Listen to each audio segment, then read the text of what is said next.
explosion on the Trump plan is much, much bigger than anything on the Clinton side. All right, let me move on now to the issue of law enforcement and race relations. Law enforcement and race relations. After the Dallas police shooting, Police Chief David Brown said, quote, "We're asking cops to do too much in this country.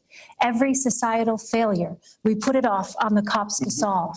Not enough mental health funding, not enough drug addiction funding. Schools fail. Let's give it to the cops." Do we ask too much of police officers in this country? And how would you specifically address the chief's concerns? Senator Kaine. Elaine, I think that's a very fair comment. I think we put a lot on police shoulders. And this is something I got a lot of scar tissue and experience on. I was a city councilman and mayor in Richmond. And when I came in, we had one of the highest homicide rates in the United States. We fought very, very hard over the course of my time in local office with our police department, and we reduced our homicide rate nearly in half. And then when I was governor of Virginia, we worked hard too. And we did something we had really wanted to do. For the first time ever, we cracked the top 10 safest states because we worked together. Here's what I learned as a mayor and a governor. The way you make communities safer and the way you make police safer is through community policing. You build the bonds between the community and the police force, build bonds of understanding. And then when people feel comfortable in their communities, that gap between the police and the communities they serve narrows. And when that gap narrows, it's safe for the communities and it's safer for the police. You are listening to the Wells Report. This is 660 AM, The Answer. We are bringing exclusive live coverage of the vice presidential debate to 660 AM, The Answer. You can listen also by going to YouTube live events, and we will continue the coverage over there on the Wells Report broadcast of the video. You are listening to 660 AM, The Answer. More of the vice presidential debate next. Stay put. Dennis Gibbs, the boat guy here, host of the Big Boat and Outdoor Show, sponsored by Dallas Boats for Sale. Violence in the United States. I'm a gun owner. I'm a strong Second Amendment supporter, but I got a lot of scar tissue because when I was governor of Virginia, there was a horrible shooting at Virginia Tech. And we learned that through that painful situation, that gaps in the background record check system should have been closed and it could have prevented that crime. And so we're going to work to do things like close background record checks. And if we do, we won't have the tragedies that we did. One of those killed at Virginia Tech was a guy named Liviu Lebrescu. He was a 70-plus-year-old Romanian Holocaust survivor. He'd survived the Holocaust. Then he survived the Soviet Union takeover of his country, Virginia Tech, and he couldn't survive the scourge of gun violence. We can support the Second Amendment and do things like background record checks and make us safer, and that'll make police safer too. Governor Pence. You know, my uncle was a cop, a career cop on the beat in downtown Chicago. He was my hero when I was growing up. When we go up to visit my dad's family in Chicago, my three brothers and I would marvel at my uncle when he would come out in his uniform, sidearm at his side. Police officers are the best of us. And men and women, white, African American, Asian, Latino, Hispanic, they put their lives on the line every single day. And let me say, at the risk of agreeing with you, community policing is a great idea. Mm-hmm. It's worked in the Hoosier State, and we fully support that. Donald Trump and I are going to make sure that law enforcement have the resources and the tools to be able to really restore law and order to the cities and communities of this nation. It's probably why the 330,000 members of the Fraternal Order of Police endorsed Donald Trump as the next president of the United States of America, because they see his commitment to them. They see his commitment to law and order. But they also hear the bad-mouthing that comes from people that seize upon tragedy in the wake of police action shootings as a reason to use a broad brush to accuse law enforcement of implicit bias or institutional racism. And that really has got to stop.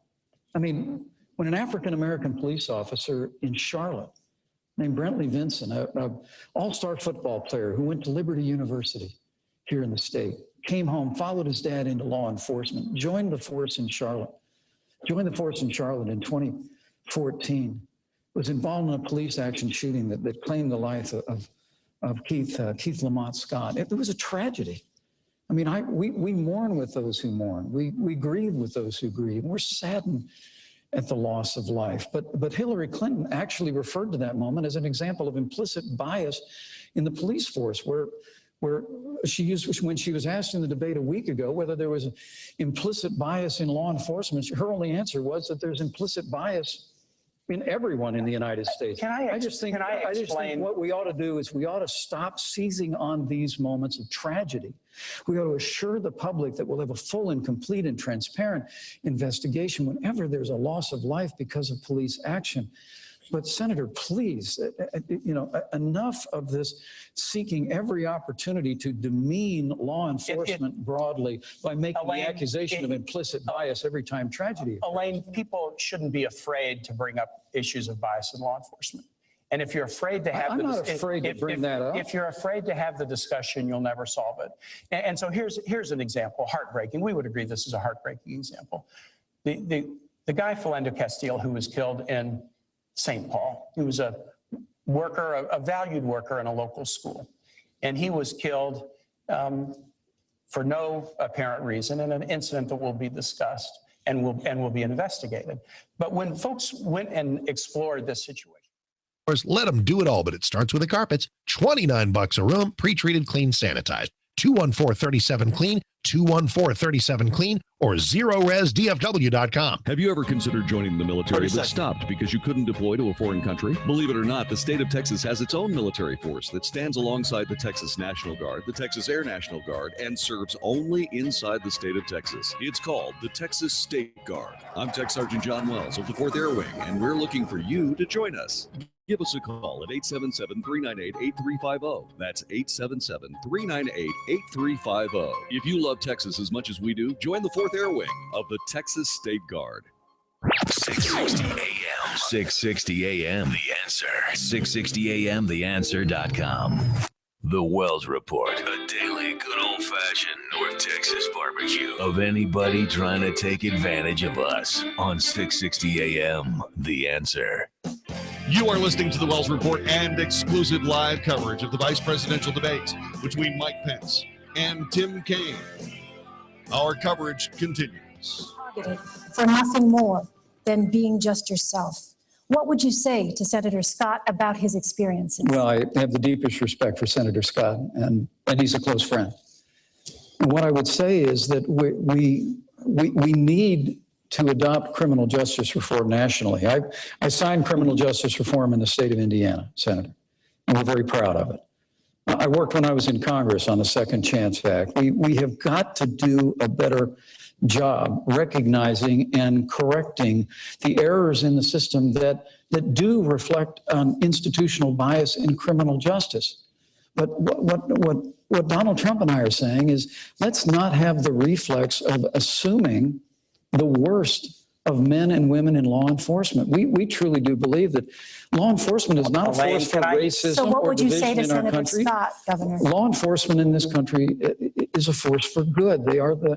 They truly are people that put their lives on the line every single day. But I would suggest to you, what we need to do is assert a stronger leadership at the national level to support law enforcement. You just heard Senator Kaine reject a stop and frisk. Well, I would suggest to you that the families that live in our inner cities that are besieged by crime. Elaine, What would you tell Senator Scott? If I could jump, but I've heard Senator Scott make that eloquent plea. And look, criminal justice is about respecting the law and being respected by the law. So there is a fundamental respect issue here. And I just want to talk about the tone that's set from the top. Donald Trump during his campaign has called Mexicans rapists and criminals. He's called women slobs, pigs, dogs, disgusting. I don't like saying that in front of my wife and my mother. He attacked an Indiana-born federal judge and said he was unqualified to hear a federal lawsuit because his parents were Mexican. He went after John McCain, a POW, and said he wasn't a hero because he'd been captured. He said African Americans are living in hell, and he perpetrated this outrageous and bigoted lie that President Obama is not a U.S. citizen. If you want to have a society where people are respected and respect laws, you can't have somebody at the top who demeans every group that he talks about. And I cannot believe that Governor Pence will defend the insult-driven campaign that Donald Trump has run. All right, I want to turn to our next segment now, immigration. Your running mates have both said that undocumented immigrants who have committed violent crimes should be deported. What would you tell the millions of undocumented immigrants who have not committed violent crimes? Governor Pence. Donald Trump's laid out a plan to end illegal immigration once and for all in this country. We've been talking it to death for 20 years. Hillary Clinton and Tim Kaine want to continue the policies of open borders, amnesty, catch and release, sanctuary cities, all the things that are driving wages down in this country, Senator. And also, too often, with criminal aliens in the country, it's bringing heartbreak. But Donald Trump has a plan that he laid out in Arizona that will deal systematically with illegal immigration, beginning with border security, internal enforcement. It's probably why, for the first time in the history of immigrations and customs enforcement, their union actually endorsed Donald Trump as the next president of the United States, because they know they need help to enforce the laws of this country. And Donald Trump has laid out a priority to remove criminal aliens, remove people who have overstayed their visas. And once we have accomplished all of that, which will strengthen our economy, strengthen the rule of law in the country, and make our communities safer once the criminal aliens are out, then we'll deal with those that remain. But I have to tell you, I was listening to the avalanche of insults coming out of Senator Kaine a minute ago. These were Donald. He says, hold on a second. It's my time, Senator. It is, in fact, right. the governor's time. I apologize. This is your 2 minutes. Thanks, I forgive you. He says ours is an insult-driven campaign. Did you all just hear that? Ours is an insult-driven campaign. I mean, to be honest with you, if Donald Trump had said all the things that you said he said in the way you said he said them, he still wouldn't have a fraction of the insults that Hillary Clinton leveled when she said that half of our supporters were a basket of deplorables. She said they were irredeemable. They were not America. I mean, it's extraordinary. And then she laid one after another ism on millions of Americans who believe that we can have a stronger America at home and abroad, who believe we can get this economy moving again, who believe that we can end illegal immigration once and for all. So, Senator, this insult-driven campaign, I mean, that's small potatoes compared to Hillary Clinton calling half of Donald Trump's supporters a basket of deplorables. Hillary Clinton said something on the campaign trail, and the very next day she said, you know what, I shouldn't have said that. She said she shouldn't have said half. Governor, this is Senator Kaine's 2 minutes, please. Yeah, that's right. So now we're even. Yeah. Look for Donald Trump apologizing to John McCain for saying he wasn't a hero. Did Donald Trump apologize for calling women slobs, pigs, dogs, disgusting? She apologized for saying, Governor, it is his 2 minutes, please. Did Donald Trump apologize for taking after somebody in a Twitter war and making fun of her weight? Did he apologize for saying African Americans are living in hell? Did he apologize for saying President Obama was not even a citizen of the United States? You will look in vain to see Donald Trump ever taking responsibility for anybody and apologizing. Immigration. There's 2 plans on the table. Hillary and I believe in comprehensive immigration reform. Donald Trump believes in deportation nation. You got to pick your choice. Hillary and I want a bipartisan reform that will put keeping families together as the top goal. Second, that will help focus enforcement efforts on those who are violent. Third, that will do more border control. And fourth, that will provide a path to citizenship for those who work hard, pay taxes, play by the rules, and take criminal background record checks. That's our proposal. Donald Trump proposes to deport 16 million people, 11 million who are here without documents. And both Donald Trump and Mike Pence want to get rid of birthright citizenship. So if you're born here, but your parents don't have documents, they want to eliminate that. That's another 4.5 million people. These guys, and Donald Trump has said it, deportation force. They want to go house to house, school to school, business to business, and kick out 16 million people. And I cannot believe, that Governor Pence would sit here and defend his running mate's claim that we should create a deportation force so that they'll all be gone. Senator, we have a deportation force. It's called Immigrations and Customs Enforcement. And the Union for Immigrations and Customs Enforcement, for the first time in their history, endorsed Donald Trump to be the next president of the United States. So you like the 16 million deportation plan? Senator, that's nonsense. Look, what you just heard is they have a plan for open borders, amnesty. That goes, Our plan is like Ronald Reagan's plan from 1986. They call it comprehensive immigration reform on Capitol Hill. We all know the routine. It's amnesty. And you heard one of the last things he mentioned was border security. That's how Washington always plays it. No, So, I always Governor, say we're going to do this for border security 3 years ago, and Governor Pence was against it. Governor, Mr. Ronald Trump Reagan has said a said nation without borders is not a nation. Donald Trump is committed to restoring the borders of this nation, So, Governor, securing our how nation, would these millions of enforcing our laws. undocumented immigrants leave? Would they be forcibly removed? Well, I think Donald Trump laid out a series of priorities that doesn't end with border security. It begins with border security.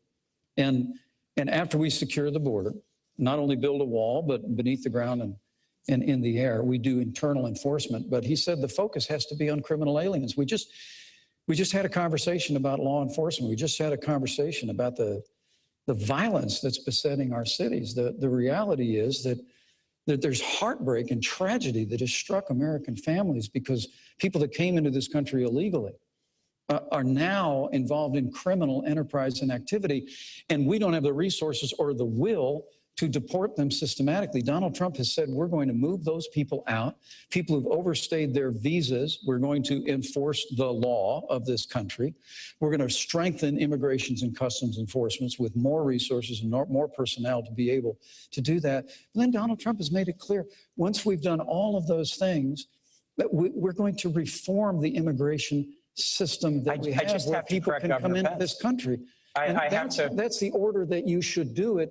Border security, removing criminal aliens, upholding the law, and then, Senator, I'll work with you when you go back to the Senate. I promise you, we'll work with you to reform the immigration system. I look forward to working together in whatever capacities we serve in, but I just want to make it very, very clear that he's trying to fuzz up what Donald Trump has said. When Donald Trump spoke in Phoenix, he looked the audience in the eye and he said, no, we're building the wall and we're deporting everybody. He said, quote, they will all be gone. They will all be gone. And this is one of these ones where you can just go to the tape on it and see what Donald Trump has said. And to add to it, we are a nation of immigrants. Mike Pence and I both are descended from immigrant families. Some things, maybe weren't said so great about the Irish when they came, but we've done well by absorbing immigrants, and it's made our nation stronger. When Donald Trump says Mexicans are rapists and criminals, Mexican immigrants, when Donald Trump says about your judge, who's your judge? He said that Judge Curiel was unqualified to hear a case because his parents are Mexican. I can't imagine how you could defend that. Gentlemen, I'd like to shift now to the threat of terrorism. Do you think the world today is a safer or more dangerous place than it was 8 years ago? Has the terrorist threat increased or decreased? Senator Kaine. The terrorist threat has decreased in some ways because bin Laden is dead. The terrorist threat has decreased in some ways because an Iranian nuclear weapons program has been stopped. The terrorist threat to United States troops has been decreased in some ways because there's not 175,000 in a dangerous part of the world. There's only 15,000, but there are other parts of the world that are challenging.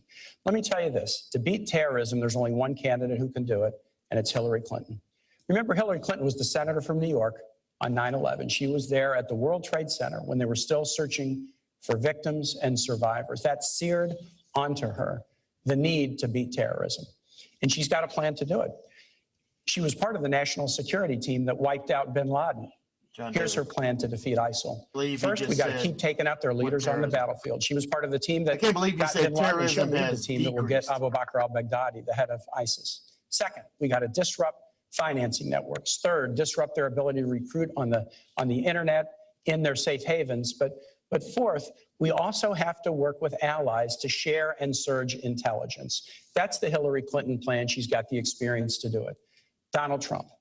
Donald Trump can't start a Twitter war with Miss Universe without shooting himself in the foot. Donald Trump doesn't have a plan. He said, I have a secret plan. And then he said, I know more than all the generals about ISIL. And then he said, I'm going to call the generals to help me figure out a plan. And finally, he said, I'm going to fire all the generals. He doesn't have a plan, but he does have dangerous ideas. Here's four. He trash talks the military. The military is a disaster. John McCain's no hero. The generals need all to be fired, and I know more than them. He wants to tear up alliances. NATO is obsolete and will only work together with Israel if they pay big league. Third, he loves dictators. He's got kind of a personal Mount Rushmore: Vladimir Putin, Kim Jong-un, Muammar Gaddafi, and Saddam Hussein. And last and most dangerously, Donald Trump believes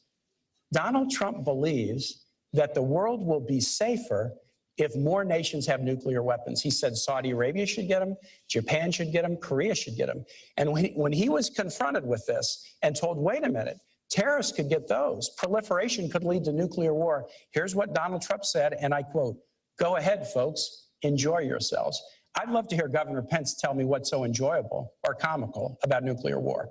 Governor Pence.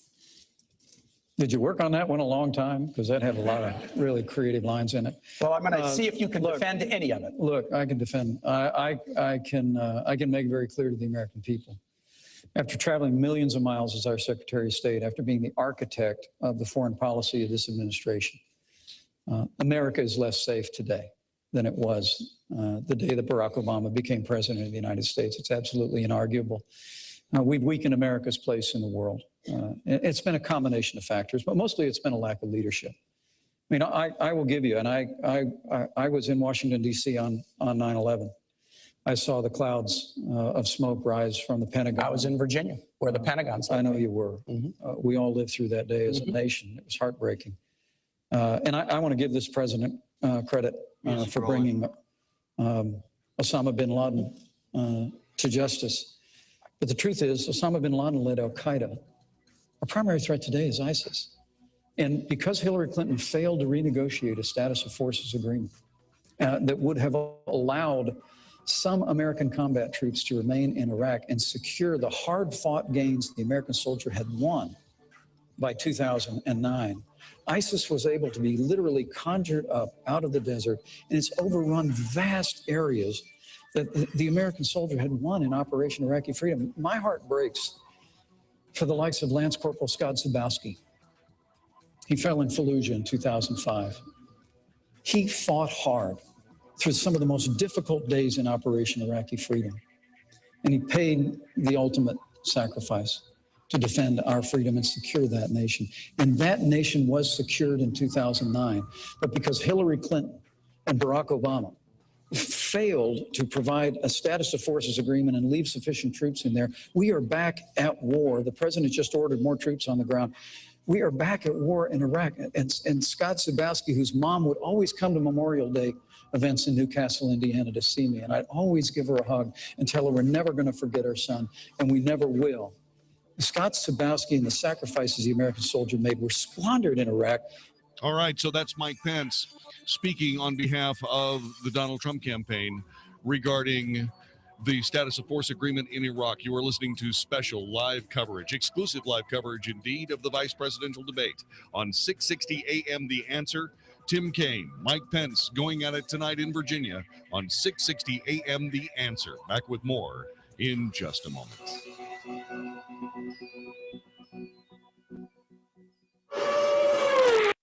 That export terrorism, but that does not address many of the recent terrorist attacks in the United States, such as the Orlando nightclub massacre and the recent bombings in New York and New Jersey. Those were homegrown, committed by U.S. citizens and legal residents. What specific tools would you use to prevent those kinds of attacks? Well, I think it's a great question, Elaine, but it really does begin with us reforming our immigration system and putting the interests, particularly the safety and security of the American people first. I mean, Donald Trump has called for extreme vetting for people coming in to this country so that we don't bring people into the United States who are hostile to our Bill of Rights freedoms, who are hostile to the American way of life. But also, Donald Trump and I are committed to suspending the Syrian refugee program and programs and immigration from areas of the world that have been compromised by terrorism. Hillary Clinton and Tim Kaine want to increase the Syrian refugee program by 500. Elaine, I want to tell you about our plan. Homegrown. Yeah. And so, but first, let's make sure we're putting the safety and security of the American people first instead of Hillary Clinton expanding the Syrian Or instead of you program. violating the Constitution But- by blocking people based on their national origin rather than whether they're dangerous. That's absolutely false. That's what the Seventh Circuit decided. Here's the difference. The Seventh Circuit- We have different views on refugee issues and on immigration. Hillary and I want to do enforcement based on, are people dangerous? These guys say all Mexicans are bad. And with That's respect to refugees, we want to keep people out if they're dangerous. Donald Trump said keep them out if they're Muslim. Mike Pence put a program in place to keep them out if they're from Syria. And yesterday, an appellate court with 3 Republican judges struck down the Pence plan and said it was discriminatory. And those judges, we should focus upon danger, not upon discrimination. Elaine, to your point, those judges said it was because there wasn't any evidence yet that ISIS had infiltrated the United States. Well, Germany just arrested 3 Syrian refugees.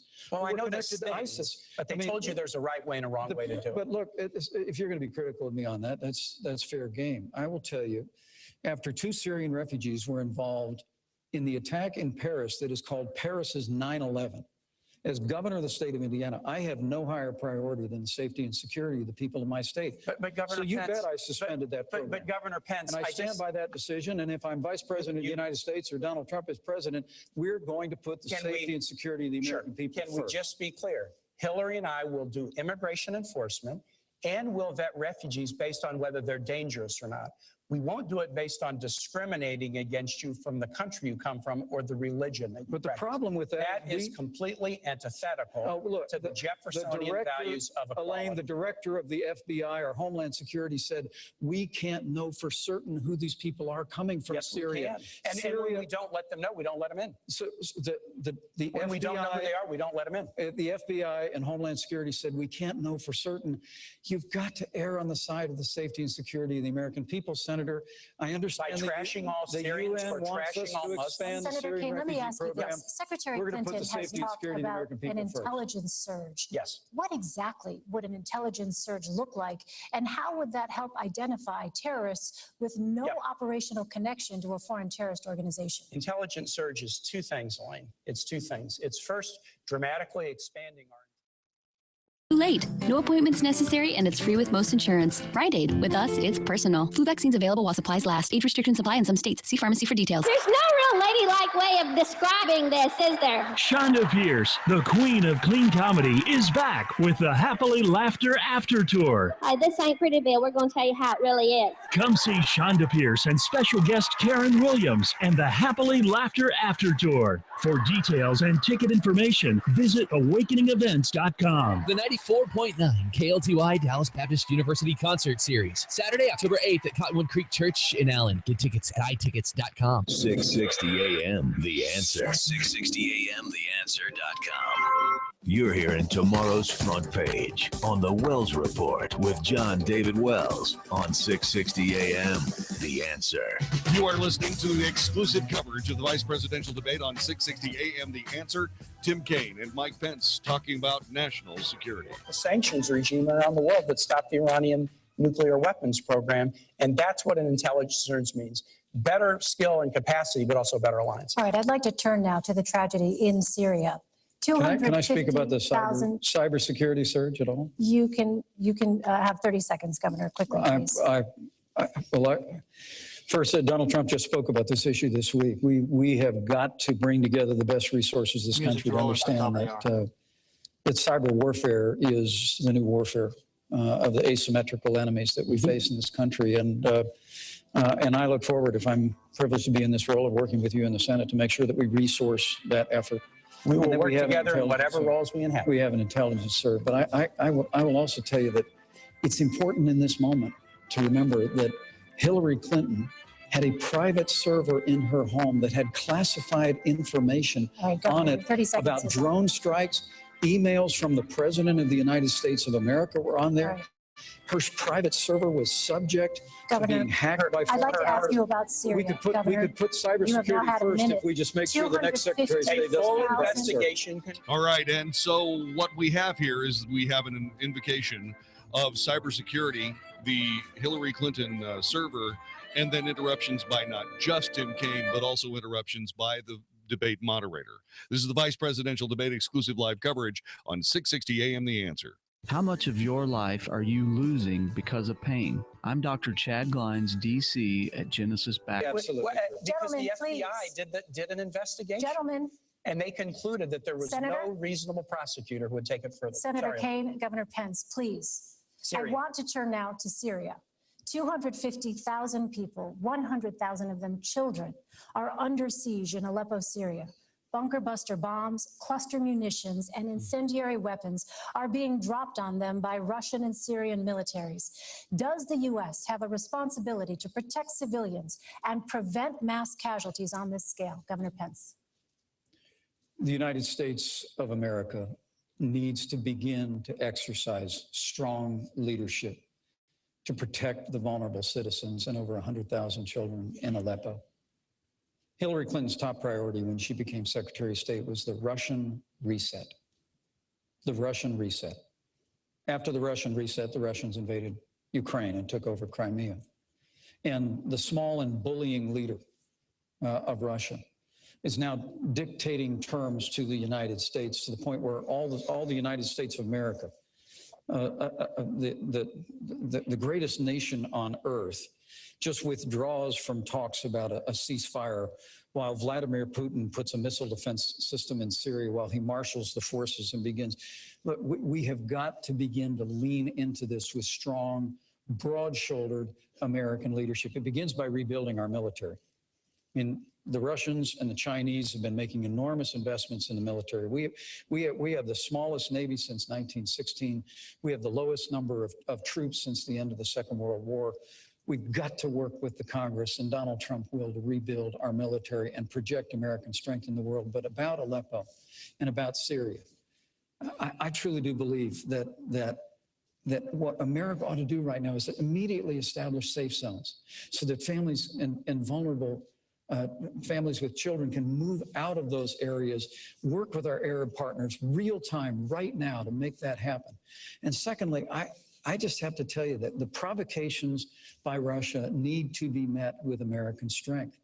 And if Russia chooses to be involved and continue, I should say, to be involved in this barbaric attack on civilians in Aleppo, the United States of America should be prepared to use military force to strike military targets of the Assad regime, to prevent them from this humanitarian crisis that is taking place in Aleppo. There's a broad range of other things that we ought to do as well. We ought to deploy a missile defense shield to the Czech Republic and Poland, which Hillary Clinton and Barack Obama pulled back on out of not wanting to offend the Russians back in 2009. We've just got to have American strength on the world stage. When Donald Trump becomes president of the United States, the Russians and other countries in the world will know they're dealing with a strong American president. Senator Hillary and I also agree that the establishment of a humanitarian zone in northern Syria with the provision of international and human aid consistent with UN Security Council resolution that was passed in February 2014 would be a very, very good idea. And Hillary also has the ability to stand up to Russia in a way that this ticket does not. Donald Trump again and again has praised Vladimir Putin, and it's clear that he has business dealings with Russian oligarchs who are very connected to Putin. The Trump campaign management team had to be fired a month or so ago because of those shadowy connections with pro-Putin forces. Governor Pence made the odd claim. He said, inarguably, Vladimir Putin is a better leader than President Obama. Vladimir Putin's run his economy into the ground. He persecutes LGBT folks and journalists. If you don't know the difference between dictatorship and leadership, then you got to go back to a 5th grade civics class. I tell you what offends me. Governor Pence just said that Donald Trump will rebuild the military. No, he won't. Donald Trump is avoiding paying taxes. The New York Times story, and we need to get this, but the New York Times story suggested that he probably didn't pay taxes for about 18 years starting in 1995. Those years included the years of 9/11. So get this. On 9/11, Hillary Clinton and Donald Trump's hometown was attacked by the worst terrorist attack in the history of the United States. young men and women signed up to serve in the military to fight terrorism. Hillary Clinton went to Washington to get funds to rebuild her city and protect first responders. But Donald Trump was fighting a very different fight. It was a fight to avoid paying taxes so that he wouldn't support the fight against terror. He wouldn't support troops. He wouldn't support. This is important, Elaine. When a guy running for president will not support the troops, not support veterans, not support teachers, that's really important. And I said about Aleppo, we do agree. The notion is we have to create a humanitarian zone in northern Syria. It's very important. Governor Pence, you had mentioned no-fly zone. Where would you propose setting up a safe zone specifically? How would you keep it safe? Well, first and foremost, Donald Trump supports our troops. Donald Trump supports our veterans. He won't pay taxes. Donald Trump has paid all the taxes that he's. Do you not take deductions? Gentlemen, this How is does that work? about Syria. I'd like to ask but it is about our troops. Senator, honestly, it is about our troops. I understand why you want to change it. I understand why you want to change the subject. I understand why you want to change the subject. And let me be very clear on this Russian thing. The larger question here. Do you think Donald Trump is smart to not pay taxes? What we're dealing with is the, there's an old proverb that says the Russian bear never dies, it just hibernates. And the truth of the matter is the weak and feckless foreign policy of Hillary Clinton and Barack Obama has awakened an aggression in Russia that first appeared a few years ago with their move in Georgia, now their move into Crimea, now their move into the wider Middle East. And all the while, all we do is fold our arms and say we're not having talks anymore. To answer your question, we just need American strength. We need to marshal the resources of our allies in the region, and in the immediate, we need to act now to get people out of harm's way. And exactly how would those safe zones work? How would they remain safe? The safe zones would have to be, as the senator said, there's already a framework for this that's been recognized by the international community. The United States of America needs to be prepared to work with our allies in the region to create a route for safe passage, and then to protect people in those areas, including with a no-fly zone. But look, this is very tough stuff. I served on the Foreign Affairs Committee for a decade. I traveled in and out of that region for 10 years. I saw what the American soldier won in Operation Iraqi Freedom, and to see the weak and feckless leadership that Hillary Clinton was the architect of in the foreign policy of the Obama administration. Let me come back and talk deeply about troubling to me. That will all let me change talk about the day the things that Governor Pence doesn't want to acknowledge, Elaine. He doesn't want to acknowledge that we stopped the Iranian nuclear weapons program. He doesn't want to acknowledge that Hillary was part of the team that got bin Laden. He doesn't want to acknowledge that it's a good thing, not a bad thing. That it's a good thing, not a bad thing, that we're down from 175,000 troops deployed overseas to 15,000. But let me tell you what will really make the Middle East dangerous. Donald Trump's idea that more nations should get nuclear weapons. Saudi Arabia, Japan, South Korea. Ronald Reagan said something really interesting about nuclear proliferation back in the 1980s. He said the problem with nuclear proliferation is that some fool or maniac could trigger a catastrophic event. And I think that's who Governor Pence's running mate is, exactly who President Reagan warned us about. Senator, that was even beneath you and Hillary Clinton, and that's pretty low. But do you think we should have more nuclear weapons in the world will make us safer? Senator, that's what Ronald Reagan also said. Nuclear war should never be fought because it can never be won.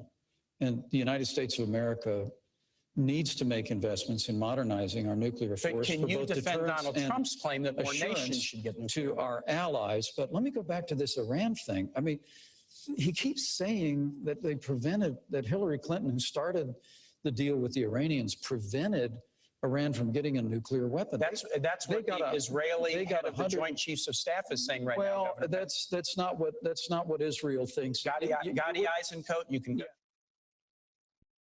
Man and woman in his image. We are image bearers of God. Torchbearer. This film is not yet rated. In select theaters October 7th. More information is available at torchbearermovie.com. 660 AM. The Answer. Is anybody out there paying attention to what's going on in this country, in this state, and in this city? We know one man who is. You got questions? He's got answers. This is The Wells Report with Jon-David Wells on 660 AM. The Answer. This is a breaking news update live on 660 AM. The Answer. You are listening to the Wells Report. This is special live coverage, exclusive live coverage of the vice presidential debate. Coming to us from Fox Business Channel. We want to thank them for partnering with us tonight to bring us this coverage.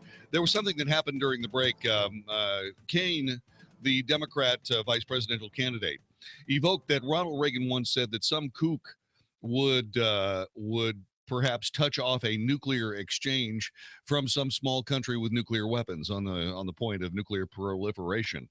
And then Kaine, in an over-the-top and completely outrageous statement, said that he believed that Ronald Reagan was talking about that kook and how that kook could be Trump. Unbelievable.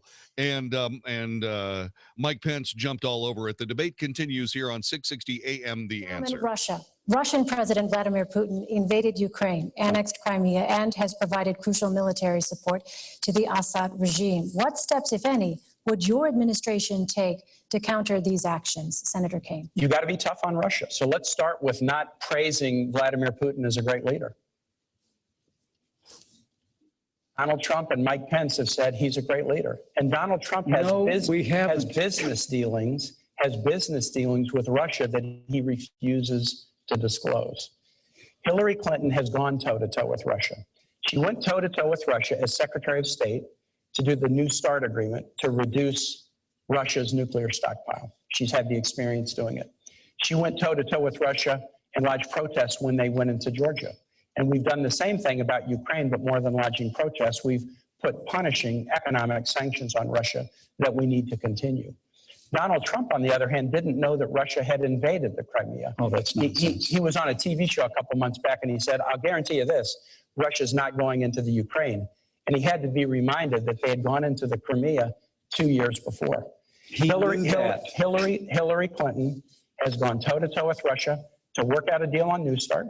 She got them engaged in a meaningful way to cap Iran's nuclear weapons program, and yet she stood up to them on issues such as Syria and their invasion of Georgia.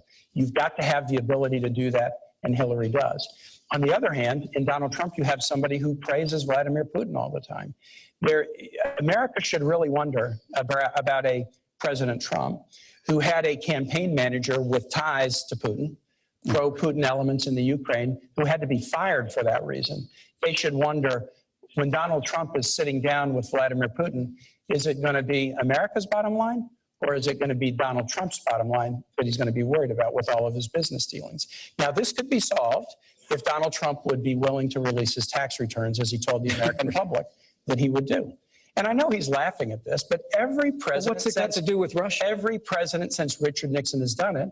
And Donald Trump has said, I'm doing business with Russia. The only way the American public will see whether he has a conflict of interest. No, he hasn't said that. Senator, your time is up. Governor. Well, thanks. Just trying to keep up with the insult-driven campaign on the other side of the table. I'm just saying facts about your running mate. Yeah. Well, and I know you can't defend Senator, him. please, I'm happy to defend him, Senator. Don't put words in my mouth that I'm not defending him. You're not. I'm happy to defend him. Most of what you said is completely false. And the American people know that. I'll run through the list of things. This isn't the old days Senator, where you please just say insist stuff and people believe it. Look, this is the alternative universe of Washington, D.C. versus reality. Hillary Clinton said her number one priority was a reset with Russia. That reset resulted in the invasion of Ukraine. After they'd infiltrated with what are called little green men, Russian soldiers that were dressing up like Ukrainian dissidents. And then they moved all the way into Crimea, took over the Crimean Peninsula. But Donald Trump knew that happened. He basically was saying it's not going to happen again. The truth of the matter is that what you have in the rise of aggressive Russia, which has had increased its influence in Iran, it's now because of this deal is on a pathway in the future to obtain a nuclear. The leading state sponsor of terror in the world, in Iran, now has a closer working relationship with Russia because of Hillary Clinton and Barack Obama's foreign policy, and $150 billion and sanctions all being lifted. And then, of course, Syria. I mean, it really is extraordinary. Syria is imploding. You just asked a very thoughtful question about the disaster in Aleppo. ISIS is headquartered In Raqqa, ISIS from Raqqa has overrun vast areas that at great sacrifice the American soldier won in Operation Iraqi Freedom. And yet Senator Kaine still sits here, loyal soldier, I get all that, and saying that the foreign policy of Hillary Clinton and Barack Obama somehow made the world more secure. It really is astonishing that on the day that Iran released 4 American hostages, we delivered $400 million in cash as a ransom payment for Americans held by the radical mullahs in Tehran. And Governor, just today, Mr. Trump said, quote, Putin has no respect for Hillary Clinton and no respect for Obama. Why do you think he'll respect a Trump-Pence administration? Strength. Plain and simple. Business. Donald Trump, that's nonsense. Donald Trump's son leader says who is going to lead with American strength. We're going to rebuild our military. And let me say this whole Putin thing. Look, America is stronger than Russia. Our economy is 16 times larger than the Russian economy. America's political system is superior to the crony, corrupt capitalist system in Russia in every way. When Donald Trump and I observe that, as I've said, in Syria, in Iran, in Ukraine, that the small and bullying leader of Russia has been stronger on the world stage than this administration, that's stating painful facts. That's not an endorsement of Vladimir Putin. That's an indictment of the weak and feckless leadership of Hillary Clinton and Barack Obama. Well, this is one where you can just kind of go to the tape on it. But Governor Pence said, inarguably, Vladimir Putin is a better leader than President Obama. That is absolutely inaccurate. And I just think a guy said he's been stronger on the world stage. No, you said leader. And I'll just say this, Governor. You just said better. If you mistake leadership for dictatorship and you can't tell the difference, a country that's running its economy. Yeah, here we go. This is the great school thing again. Right. If you can't tell the difference, you shouldn't be commander in chief. Yeah. And with Donald Trump's sons say that they have all these business dealings with Russia.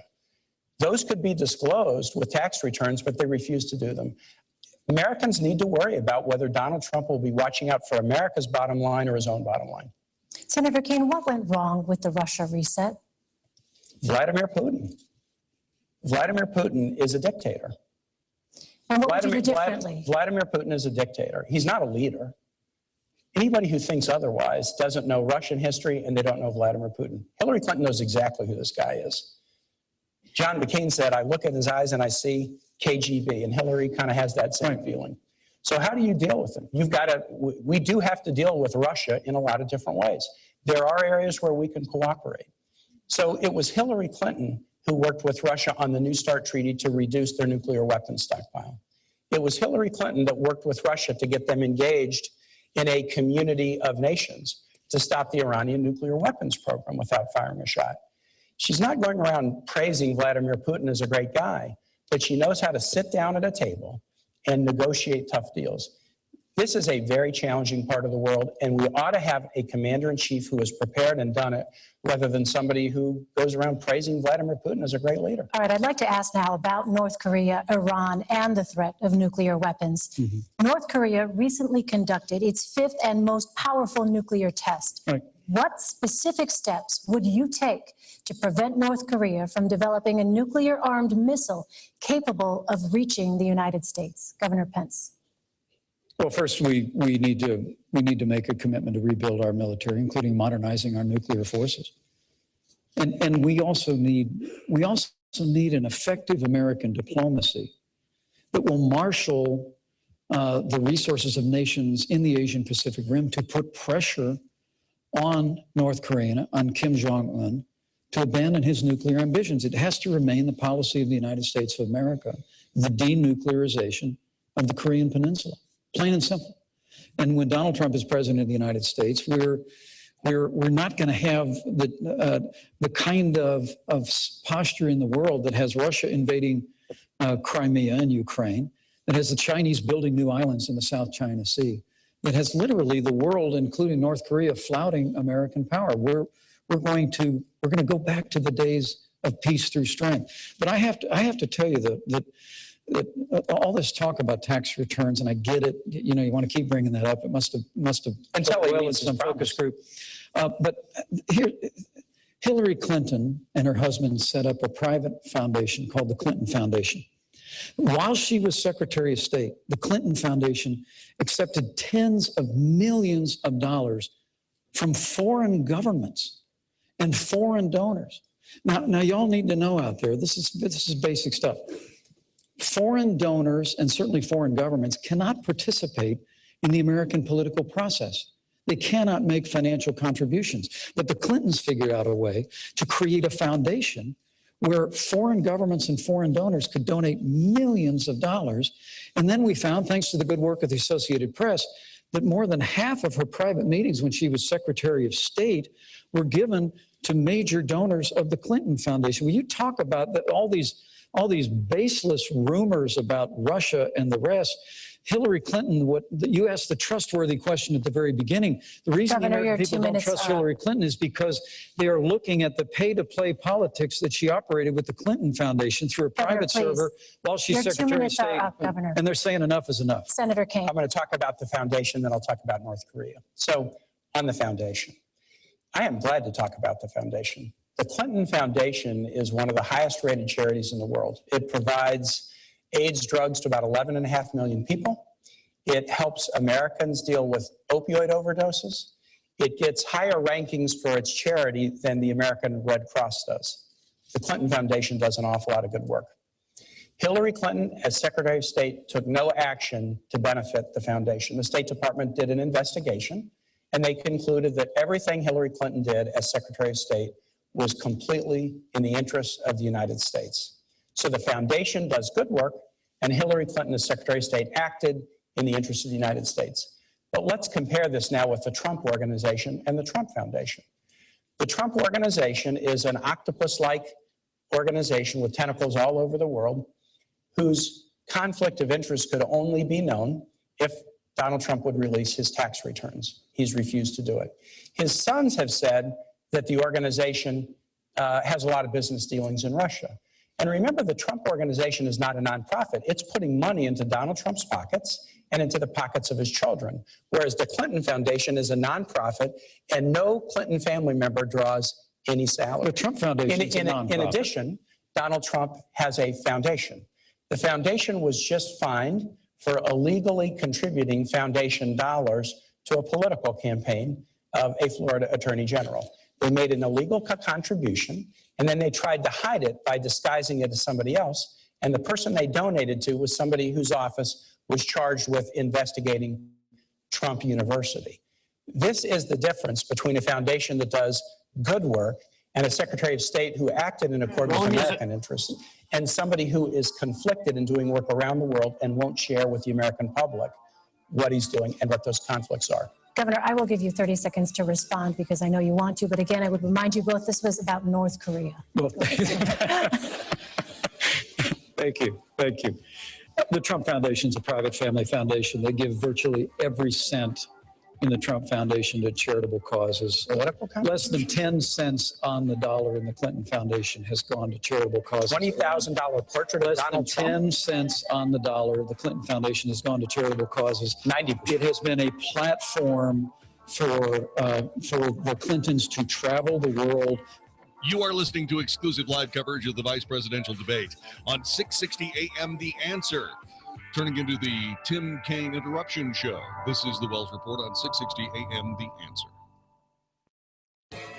Hey, welcome to another episode of Ask the Expert. A missile, a nuclear-armed missile capable of reaching the United States, would you take preemptive action? If we look, a president should take action to defend the United States against imminent threat. You have to. President has to do that. Now, exactly what action, you would have to determine what your intelligence was, how certain you were of that intelligence, but you would have to take action. You asked the question about how do we deal with North Korea. I'm on the Foreign Relations Committee. We just did an extensive sanctions package against North Korea. And interestingly enough, Elaine, the UN followed and did this virtually the same package. Often China will use their veto in the Security Council to veto a package like that. They're starting to get worried about North Korea too. Yeah. So they actually supported the sanctions package, even though many of the sanctions are against Chinese firms, Chinese financial institutions. So we're working together with China, and we need to.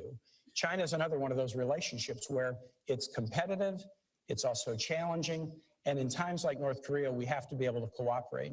Hillary understands that very well. She went once famously to China and stood up at a human rights meeting and looked him in the eye and said, women's rights are human rights. They didn't want her to say that, but she did. But she's also worked on a lot of diplomatic and important diplomatic deals with China, and that's what it's going to take. The thing I would worry a little bit about is that Donald Trump owes about $650 million to banks, including the Bank of China. I'm not sure he could stand up so tough to the people who have loaned him money. All right, I'd like to turn to our next segment now. And in this, I'd like to focus on social issues. You have both been open about the role that faith has played in your lives. Can you discuss in detail a time when you struggled to balance your personal faith and a public policy position? Senator Kaine. Yeah, that's an easy one for me, Elaine. It's an easy one. I'm really fortunate. I grew up in a wonderful household with great Irish Catholic parents. My mom and dad are sitting right here. I was educated by Jesuits at Rockhurst High School in Kansas City, my 40th reunions in 10 days. And I worked with Jesuit missionaries in Honduras now nearly 35 years ago, and they were the heroes of my life.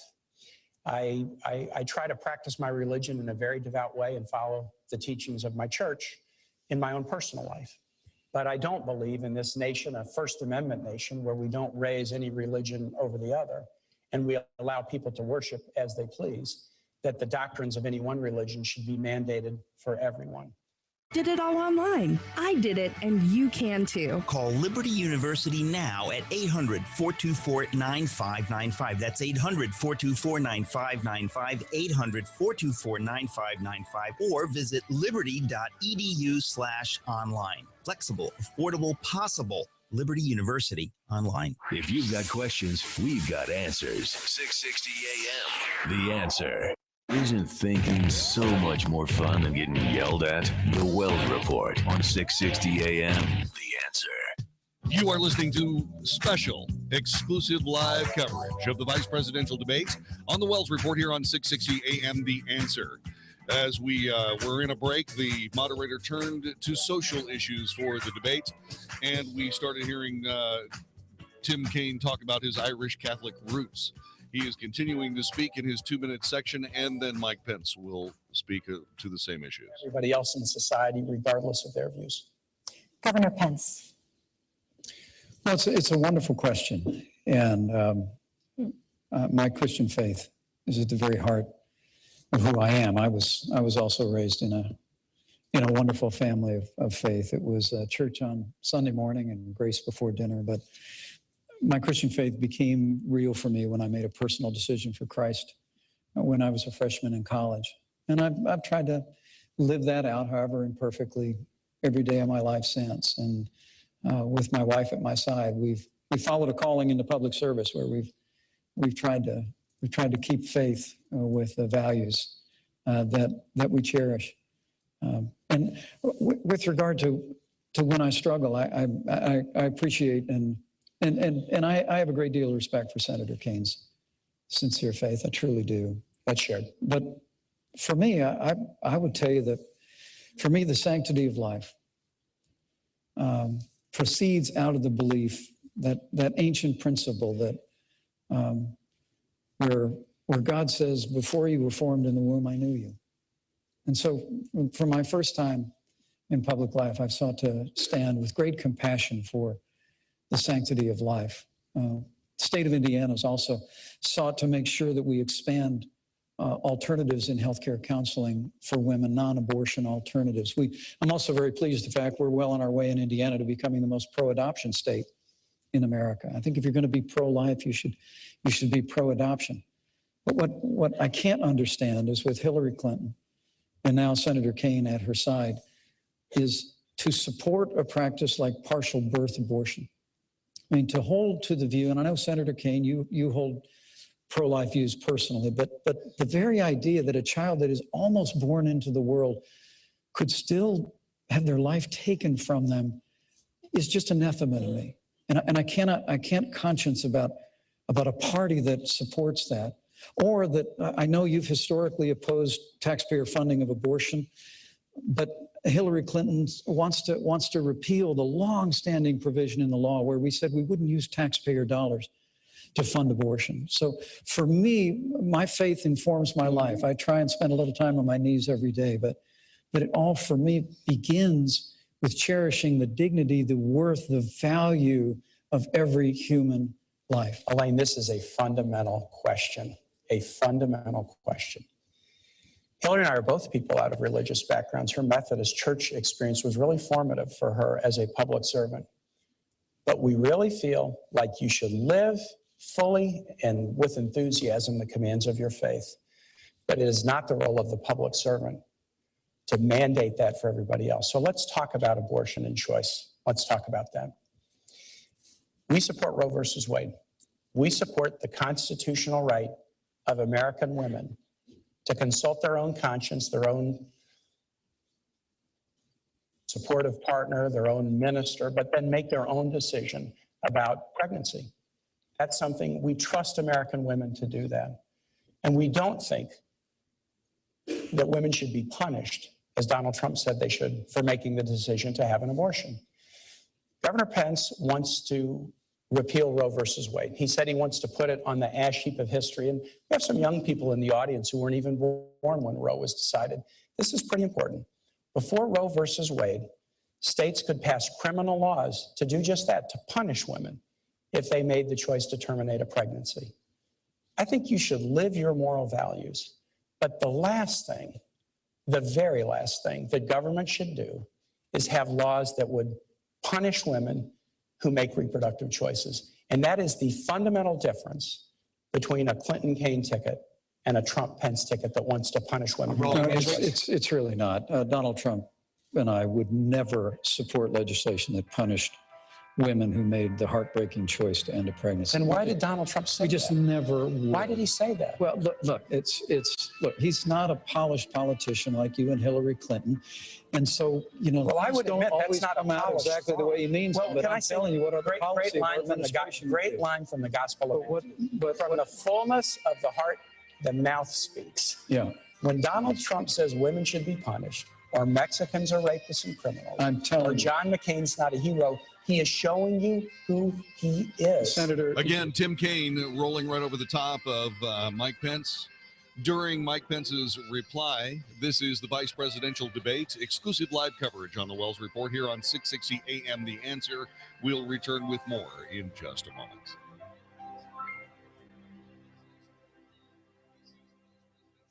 Join with 660 AM The Answer.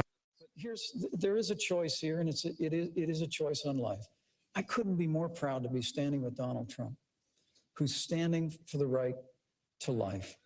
It's a principle that Senator Kaine, and I'm very gentle about this because I really do respect you. It's a principle that you embrace.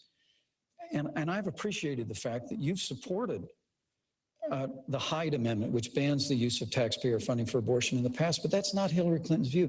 People need to understand we can come together as a nation. We can create a culture of life. More and more young people today are embracing life because we know we're better for it. We can, like Mother Teresa said at that famous National Prayer Breakfast. This is important. Let's welcome the children into our world. There are so many families around the country who can't have children. We could improve adoption so that families that can't have children can adopt more readily. Why don't you trust women to make this choice for themselves? We can encourage people to support life. Of course we can, but why don't you trust women? Why doesn't Donald Trump trust women to make this choice for themselves? That's what we ought to be doing in public life, living our lives of faith or motivation with enthusiasm and excitement, convincing each other, dialoguing with each other about important moral issues of the day. But on fundamental issues of morality, we should let women make their own decisions. Because a society can be judged by how it deals with its most vulnerable, the aged, the infirm, the disabled, and the unborn. I believe it with all my heart, and I couldn't be more proud to be standing with a pro-life candidate in Donald Trump. I do have one final question for you both tonight. It has been a divisive campaign. Senator Kaine, if your ticket wins, what specifically are you going to do to unify the country and reassure the people who voted against you? That's a really important one. That may be the $64,000 question, because it has been a divisive campaign. And again, Hillary's running a campaign about stronger together. And Donald Trump, and this is not directed at this man, except to the extent that he can't defend Donald Trump. Donald Trump has run a campaign that's been about one insult after the next. But we do have to bring the country together. So here's what we'll do. Hillary Clinton was First Lady, then Senator for 8 years and Secretary of State. And I serve in the Senate. And I'm really amazed, Elaine, as I talk to Republican senators, how well they regard and respect Hillary Clinton. She was on the Armed Services Committee. She was on other committees. She worked across the aisle when she was First Lady to get the CHIP program passed so that 8 million low-income kids have health insurance in this country, including 150,000 in Indiana. She worked across the aisle after 9/11 to get health benefits for the first responders who bravely went into the towers and into the Pentagon. She worked to get benefits for TRICARE benefits for National Guard members, including Hoosiers and Virginians in the National Guard. She has a track record of working across the aisle to make things happen. And you know, Elaine, I have the same track record. I was a governor of Virginia with 2 Republican houses. And in the Senate, I have good working relationships across the aisle, because I think it's fine to be a Democrat or Republican or independent, but after Election Day, the goal is work together. And Hillary Clinton has a track record of accomplishment across the aisle that will enable her to do just that when we work with the new Congress in January. Governor, how will you unify the country if you win? Well, thank you, Elaine, and thanks for a great discussion. Absolutely. Tonight. Thank you, Senator. This is a very challenging time in the life of our nation. Weaken America's place in the world after the leadership of Hillary Clinton and Barack Obama on the world stage has been followed by an economy that is truly struggling, stifled by an avalanche of more taxes, more regulation, Obamacare, the war on coal, and the kind of trade deals that have put American workers in the back seat. I think the best way that we can bring people together is through change.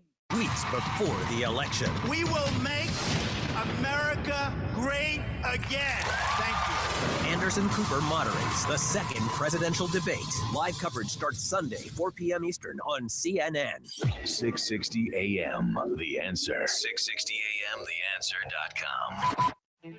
Now, The Wells Report with Jon-David Wells on 660 AM, The Answer. Our special exclusive live coverage of the vice presidential debate coming to an end. The moderator of tonight's debate from CBS News, Ms. Elaine Quijano, just asked Mike Pence how he would reunite the country after a very divisive election. Through smarts and ingenuity and resilience to fight forward. And when Donald Trump becomes president of the United States, we're going to have a stronger America. When you hear him say he wants to make America great again, when we do that, I truly do believe the American people are going to be standing taller. They're going to see that real change can happen after decades of just talking about it. And when that happens, the American people are going to stand tall, stand together, and we'll have the kind of unity that's been missing for way too long. All right, gentlemen, thank you so much. This concludes the vice presidential debate. My thanks to the candidates, the commission, and to you for watching. Please tune in this Sunday for the second presidential debate at Washington University in St. Louis, and the final debate on October 19th at the University of Nevada, Las Vegas. From Farmville, Virginia, I'm Elaine Quijano of CBS News. All right, and Elaine Quijano finishing up the vice presidential debate on 660 AM, The Answer. You've been listening to special exclusive live coverage of the vice presidential debate on 660 AM, The Answer. The Wells Report, must-hear radio on 660 AM, The Answer. All right, and welcome to the Wells Report. Thanks very much for joining us. We wanted to bring you as much of the vice presidential debate as we possibly could. What did you hear? What did you hear that offended you? What did you hear that enlivened you? Did you hear anything that changed your mind one way or another. 866-660-5759. 866-660-5759 is our telephone number. We'll take as many calls as you would like to make, as we'll talk about how the Longwood University debate for the vice presidential candidates occurred from Farmville, Virginia tonight with the moderator Elaine Quijano from CBS News. It started off kind of interestingly, at least I thought. One of the things that I saw, Tim Kaine said that we trust Hillary Clinton to protect our U.S. Marine son as he fights in Afghanistan. Why in heaven's name would they do that? I mean, that sounded more certainly just, hey, look, I'm running as Hillary Clinton's vice presidential candidate. And you know what? I'm going to support Hillary Clinton no matter how stupid it sounds. Well, unfortunately, it did sound stupid. It was ridiculous. How can anybody trust anybody in a war zone with Hillary Clinton as the president of the United States after what happened in Benghazi? And by the way, if you disagree with me, please answer that question. How could anyone trust Hillary Clinton with anyone's son or daughter in a war zone with Hillary Clinton as the president of the United States following what happened in Benghazi? 866-660-5759. Dominic in Lantana, welcome to the Wells Report. Good to have you here. Good to be here. Is it too late to switch Pence and Trump on the ticket? Yes, it is. Man, oh man, forgive me. I will clearly admit that Hillary beat Trump in that first debate, but good Lord, Pence took Kaine to school. What a smooth operator. I never knew this guy, but I have to tell you, if he were a stock, I'd sell my house to buy him. He was outstanding. All right. What do you think? Give us a few of his high points in the debate tonight. Well, Kaine, I was kind of fooling around out in the Twitter universe. I'm watching Kaine, and I'm noticing his left eyebrow going up, and I call that the modern-day version of Pinocchio's nose growing. I think every time he lied. But Pence was so smooth. Let's say, for example, the moderator asked about their religious beliefs, and Kaine talked about how he struggled as governor of Virginia with the death penalty. And, he swore that as a governor, he would uphold the laws of the land. So then they went to Pence, and Pence complimented him, and then very slowly, methodically, and intelligently started talking about the sanctity of life and how Pence struggles with how a Hillary and Kaine could be supportive of, late-term abortion or whatever the heck. Forgive me, I don't remember the exact wording. But just the way he did things, he was smooth, he was smart, he had facts, and I just hope that Trump watched him. I cannot believe how impressive the man is, and not because he's a Republican, because frankly, if I didn't know what party either one of them belonged to, I mean, Pence was head and shoulders above Kaine. Kaine constantly interrupting, constantly telling at best half-truths, and then Pence just very smooth in the way he handled all of it. Thanks, Dominic. I appreciate it. I agree. I think that Mike Pence was very, very smooth, very, very good. But unfortunately, I'm in a position here where I also saw Tim Kaine run over Mike Pence with the able assistance of the moderator Elaine Quijano of CBS. Once again, there was Rasmussen research from last week that talked about how we, the people of the United States, were convinced that indeed the moderators would help the Democrat candidates, and certainly that was the case here. As a matter of fact, let me give you a circumstance that I thought was very, very interesting at the beginning of the debate. The moderator, Elaine Quijano, brought up the Clinton email server directly to Timothy Kaine. And Tim, and the pretext of the entire discussion was, do Americans trust Hillary? And is it because of the email server that the American people don't trust her? What happened was that Kaine immediately pivoted on the question and turned it back to Trump, making what he said was a rapist statement about Mexican citizens. He did not answer the question. And then, of course, it degenerated into a conversation as Pence tried to come back with some information regarding the Hillary Clinton campaign being an insult-driven campaign, and then evoked Hillary Clinton's Middle Eastern policy. Kaine interrupted again, and then when that interruption was over, Mike Pence brought up Secretary of State Hillary Clinton taking foundation accepted donation business while she was Secretary of State, and Kaine immediately interrupted again. And this was the pattern of tonight's debate. So from a standpoint of okay, yeah, I saw a gentleman on stage and I saw a guy who was trying to hide the manifest weaknesses of his campaign, and he did so very well. But we didn't get to the truth about the email server. We didn't get to the truth about Hillary Clinton's Middle Eastern foreign policy record. We didn't get to the foundation, the Hillary Clinton Foundation, the Clinton Family Foundation, and her, with over half of her meetings from Clinton Foundation donation makers from foreign countries. It is completely and totally, as it was just amazing to listen to these two men talk about the supposed issues of the day, with one of them doing his dead level best to deflect off of anything they possibly could onto something that would make more sense for a Hillary campaign worker to say, yeah, that was a good move there. That was a good debate move there. What we did was we dodged another bullet. I'm sorry. We need the truth here. There were some other instances of that. We'll get to that coming up in just a couple of minutes. This is your turn. What did you hear in the debate? 866-660-5759. Let me get to David in Dallas. David, thanks very much for joining us. Welcome to the Wells Report. JD, thank you for taking my call as always. JD, I just want to say you just made a very valid point, and I understand what Dominic was saying, but I just wanted to say this, JD. These people are not talking to informed voters. I just, from watching the first debate and this one, I just checked out, JD, because as you said, the things they were saying, JD, I don't have a bunch of letters behind my name. You might, other than Junior. I haven't been a senator. I've followed. But you know what? We would kick their butts 6 different ways to Sunday, wipe the floor with them before we ate their lunch. But David, you know why that is because we're American citizens and we can simply tell the truth.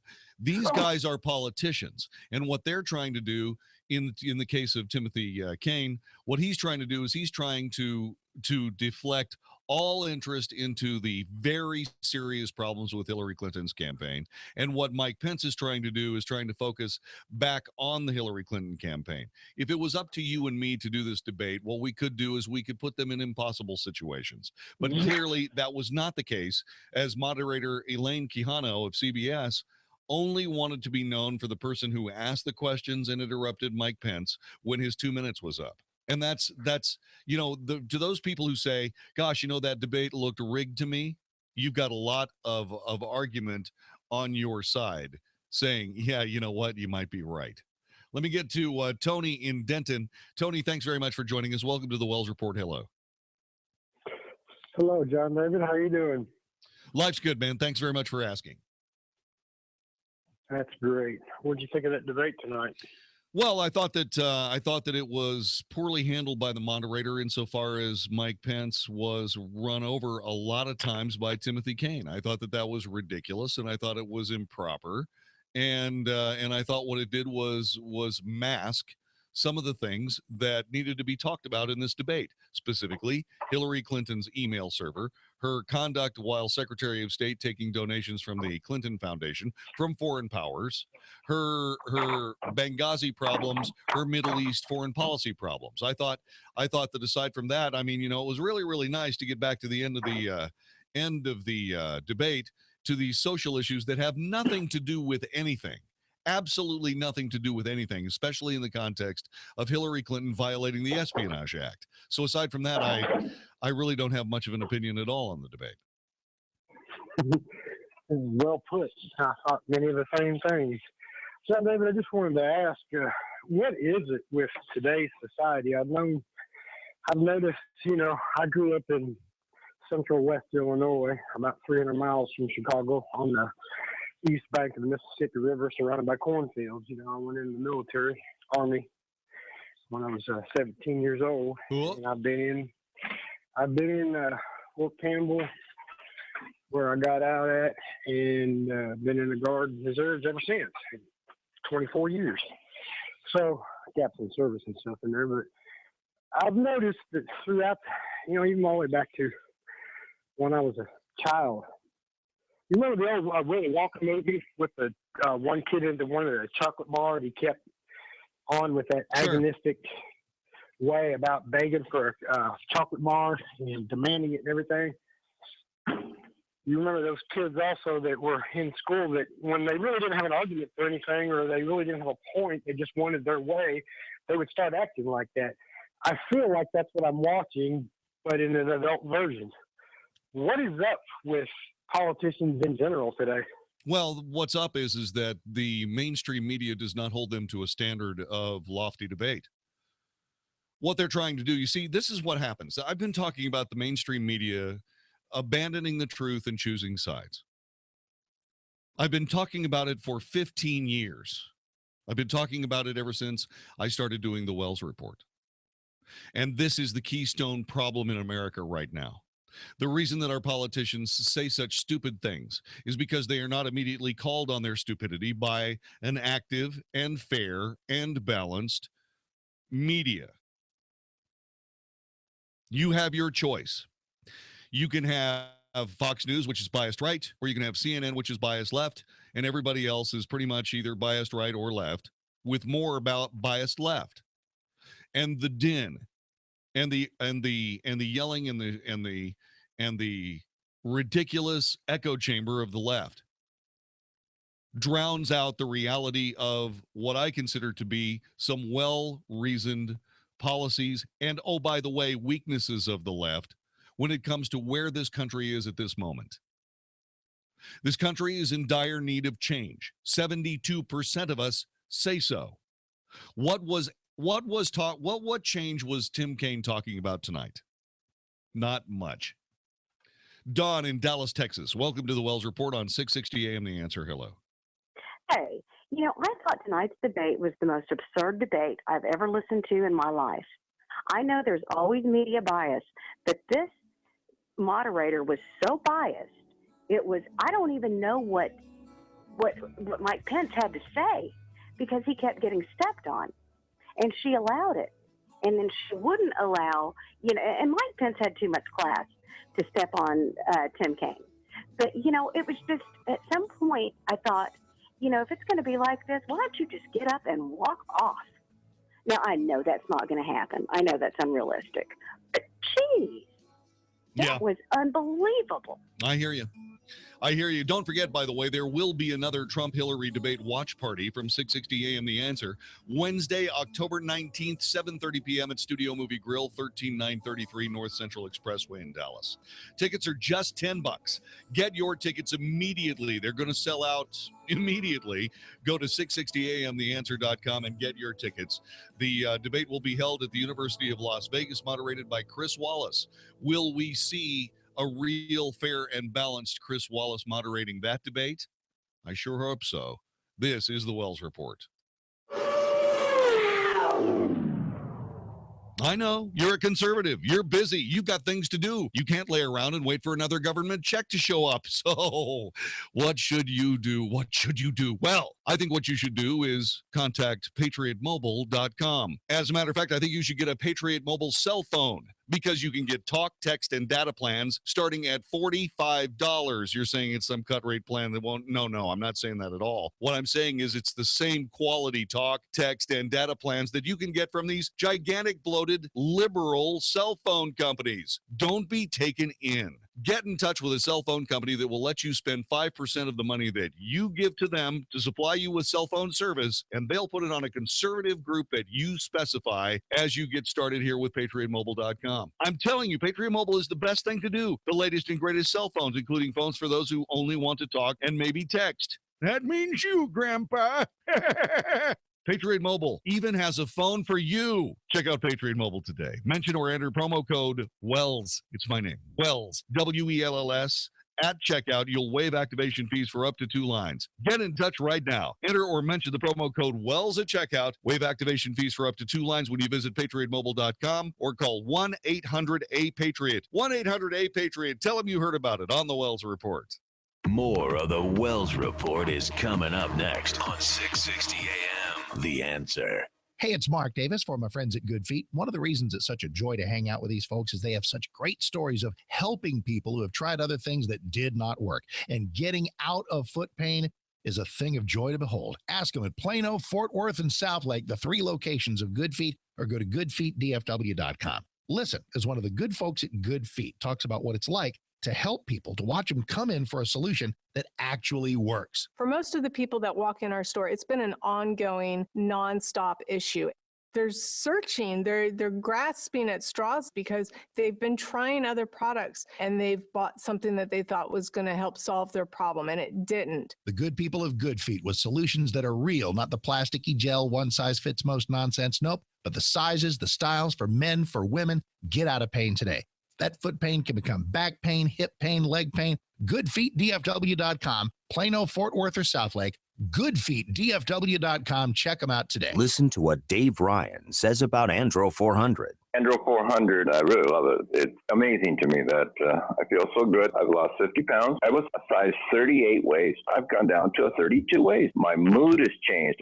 I don't get stressed out. It gave me so much more energy to walk, energy to play sports. Everything is starting to work again, and feels like I'm 25. My wife is happy. I'm so happy. I'm just a completely different man. I'm taking this stuff to the grave with me. Men, have you lost energy and gained belly fat? Are you feeling stressed out? Fight back with Andro 400, the safe, natural, and inexpensive way to increase your testosterone. For over a decade, Andro 400 has helped men lose belly fat, gain energy, and feel 20 years younger.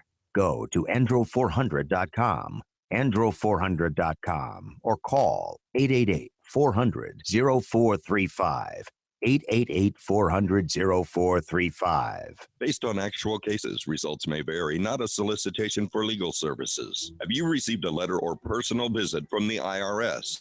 Has the IRS garnished your paycheck or seized your bank account? If so, you need to take action now. You're a target of the most powerful collection agency in the world, and you need representation you can trust. Don't get scammed by imitators and telemarketers' high-pressure tactics. At Wall & Associates, they develop trust with their clients through a free face-to-face consultation. They've saved their clients over $129 million in the past 5 years. Call 1-800-983-5313 now for your free face-to-face consultation. Ignoring your tax problem will only make it worse. Call 1-800-983-5313 to get immediate help. With over 30 years of experience, Wall & Associates has helped thousands of taxpayers, and they can help you. Call now, 1-800-983-5313, 800-983-5313, wallandassociates.net.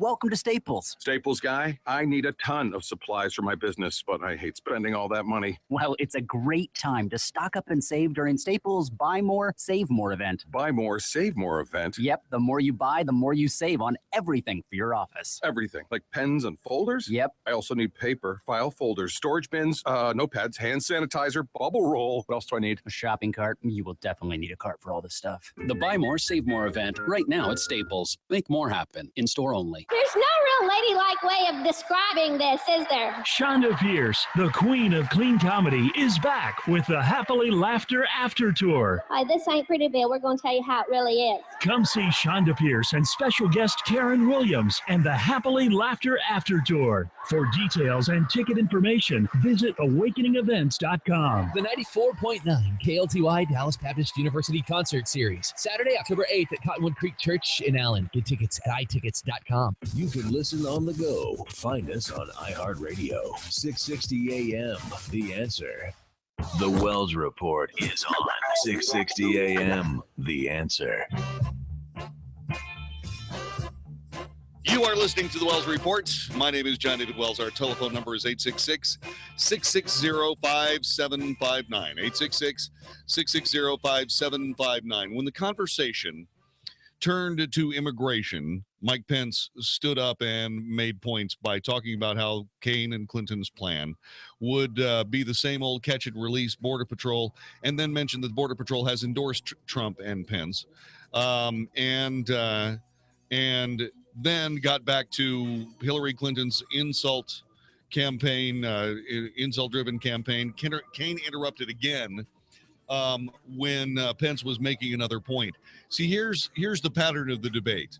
Mike Pence would wait for his turn. He finally got his turn. He started talking.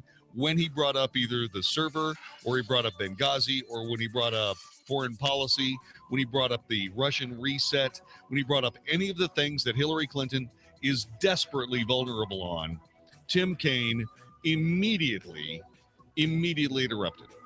And it was allowed to happen by CBS moderator Elaine Quijano. So there's more. It's coming up in just a couple of minutes. What do you think about the debate? Call us 866-660-5759. This is the Wells Report. Hey, it's Mark Davis for my foundation company, Abacus Foundation Repair. The cooler temperatures of fall can bring weather changes that can bring changes to the soil around your house. And man, that can mean cracks in the sheetrock, doors that are sticking. If you even think you got a foundation problem, please call the right company first. And that's Abacus Foundation Repair, 972-406-9000. 972-406-9000. They will map your house with the skill of an engineer, looking for possible causes. Maybe it's a plumbing issue or something, so the problem doesn't recur. If you don't need a new foundation or any kind of new pilings, they'll tell you. But if you do, you've called the right people. $1,000 off from Abacus, $1,000 off any job of 10 pilings or more. Not just any pilings, Millennium Composite Pilings, the only company that has them for the strongest foundation solution. You will be taken care of. You will be happy. You did call the right company. 972-406-9000, 972-406-9000, or abacusfoundationrepair.com. Hey, Paul, upgrade season's here. I got my new iPhone 7 from Sprint. So, Pete, you upgraded your phone and your carrier. Smart. Sprint. I've been hearing good things about their network. Yes, Joey, all networks are within 1% reliability of each other now. And Sprint saves you 50% on most current national carrier rates.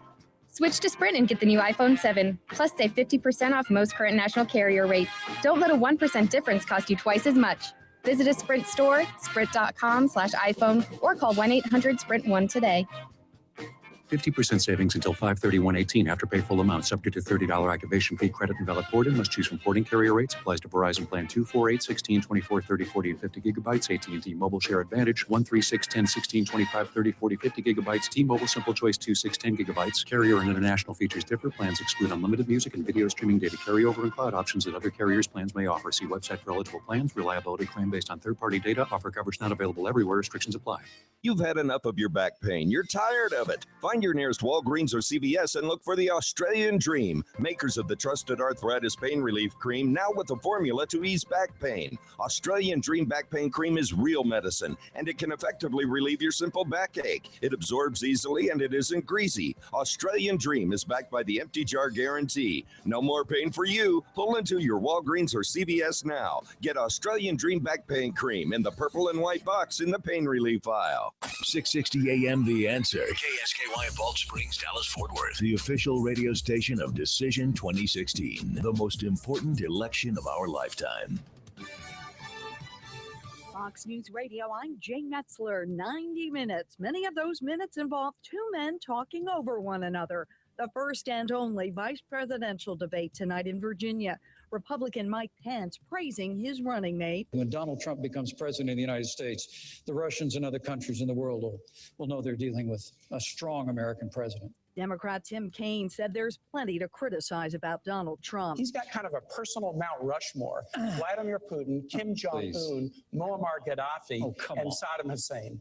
And last and most dangerously, Donald Trump believes that the world will be safer if more nations have nuclear weapons. Hurricane Matthew, still a powerful Category 4 storm, stalled over Cuba, a threat to Florida and the Carolinas in the coming days. Fox News, we report, you decide.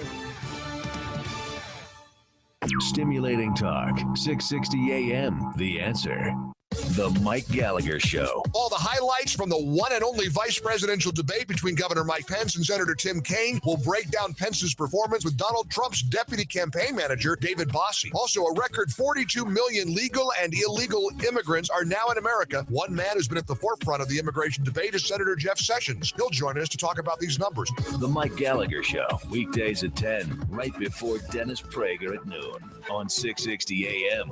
The Answer. Hey, does the idea of having your home sold on time without hassle and for top dollar, does that seem unrealistic to you? Hey, Dallas, it's your friend Sean Hannity, one real estate agent to sell your home guaranteed. That's Josh DeShong of Josh DeShong Real Estate at Keller Williams. Josh averages hundreds of local, national, and international buyers every single week. Now, that means your home sells on time at a price that you agreed to, guaranteed, or Josh will buy it. Josh's clients voted, and both D Magazine and Texas Monthly ranked him as the best real estate agent in Dallas. Real estate mogul and Shark Tank star Barbara Corcoran only recommends Josh in DFW. And if I lived in Dallas and needed my home sold, guess what? I'd call Josh DeShong, and you should too. Call Josh now at 972-325-6644 or go online at getsold.net. That's 972-325-6644 or getsold.net and start packing. This is a life-changing message for anyone with sleep apnea who is on the go and tired of dragging around a big, bulky home CPAP device. MiniCPAP.com now offers a portable device that's as small as a soda can and weighs less than a pound. For even more freedom, you can add a battery that's as tiny as a deck of cards. It's called the Transcend Mini CPAP, and right now you can try it risk-free for 10 days by calling 1-800-600-7175.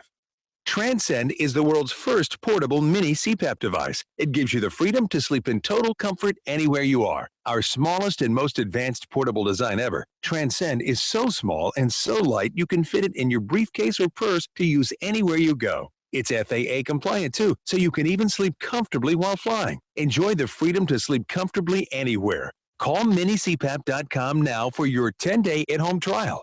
1-800-600-7175. That's 1-800-600-7175. Did you know that mammograms actually increase your cancer risk? Living Springs Natural Health offers a thermal scan that can detect cancer cells 4 years earlier than a mammogram. The average cost of a mammogram is $597. Breast thermography costs $195, is non-invasive and has no compression, radiation, pain, or increased cancer risks. This FDA-approved thermal camera can also identify areas of stress in the sinuses, TMJ joints, thyroid, spleen, lymph system, liver, digestive system, breasts, back, and neck. If you suffer from joint pain, Living Springs Natural Health can determine the root cause of the pain and help the body heal itself with nutrition, supplements if needed, and natural therapies. Julie Clowers and Monica Janes are both board-certified naturopathic doctors. Call them today at 972-722-4668. That's 972-722-4668. Or learn more at livingspringsnaturalhealth.com. The last thing I wanted to inherit from my mom was her varicose and spider veins. Then it happened. Embarrassing, bulgy, naughty-looking legs. Not to mention the pain and swelling. I just couldn't stand it anymore, so I went to Vein Clinics of America. Vein Clinics of America is the oldest, largest, most experienced vein treatment center in the U.S. And for 35 years, they've been the leading expert in the treatment of vein disease. Using state-of-the-art laser and minimally invasive treatments, they can begin restoring the natural beauty of your legs in as little as an hour with no downtime, and most treatments are covered by your insurance. My legs look great and feel great. I even love wearing dresses again. Whether it's a family gathering or office formal, make sure your legs look and feel their best this fall. Call now and schedule a free fast-track consultation to find out how you can finally get rid of those embarrassing varicose and spider veins. Space is limited, so call 800-300-3388. That's 800-300-3388. 800-300-3388. Aging populations, demographics, Europe, the Middle East, institutional real estate. These are just some of the topics that we're covering in the Prepare for Inflation Now conference at Saturday, October 15th at 9 a.m. This is Jerry Tuma, host of Smart Money. If you're worried about the stock market, your nest egg, come to our conference and learn why you must prepare for inflation now. 800-327-4285, 1-800-327-4285. 4285. Jerry Tuma is a registered representative with Independent Financial Group, LLC, member FINRA and SIPC. Tonight on CNN, the second presidential debate. Welcome, I'm Anderson Cooper. Thanks for joining us. After an explosive first battle, Clinton and Trump return to the stage. We will rise together because we are stronger together. Just weeks before the election. We will make America great again. Thank you. Anderson Cooper moderates the second presidential debate. Live coverage tonight on CNN. Dallas, Fort Worth's home for stimulating talk. 660 AM, The Answer. Is anybody out there paying attention to what's going on in this country, in this state, and in this city? We know one man who is. You got questions? He's got answers. This is The Wells Report with Jon-David Wells on 660 AM, The Answer. You are listening to The Wells Report. My name is Jon-David Wells. Our telephone number is 866-660-5759. I believe we can surmise that the Washington Post thinks that Mike Pence won tonight's vice presidential debate. And the reason that we can determine that is Post Politics is now tweeting about the Trump Foundation. So obviously they are not they're not too sanguine about the possibility that their guy, and I'm just going to say that the Washington Post in the bag for Hillary Clinton, and of course Tim Kaine, their guy lost the debate because I think they'd be smugly celebrating right now, spiking the football, if you will, if they felt otherwise. 866-660-5759. 866-660-5759. Today was the last day of David Brown, Chief David Brown's career as the chief of the Dallas Police Department. To say that I admire David Brown is the number one understatement I've made so far this year. What a great cop. What a great human being. What a great neighbor. I am glad that I'm neighbors with David Brown. He brought up something that said, hey, we're asking our police to do way too much in our nation. Problems with mental health in the community, let the police handle it. Bad education in schools, creating hoodlums, et cetera, because they don't know anything and they don't have a future, let the police handle it. Drugs, let's not actually do anything about stopping the flow of drugs from the southern border of Texas. Let's let the police handle it. That was a question that was asked in one of the rare moments of good clarity on the part of Elaine Quijano of CBS, who was the moderator. She said, do we ask police to do too much in our communities? The way you make communities safer and the way you make police safer is through community policing. You build the bonds between the community and the police force, build bonds of understanding, and then when people feel comfortable in their communities, that gap between the police and the communities they serve narrows. That, by the way, is Tim Kaine. And when that gap narrows, it's safe for the communities and it's safer for the police. That model still works across our country, but there are some other models that don't work. An overly aggressive, more militarized model.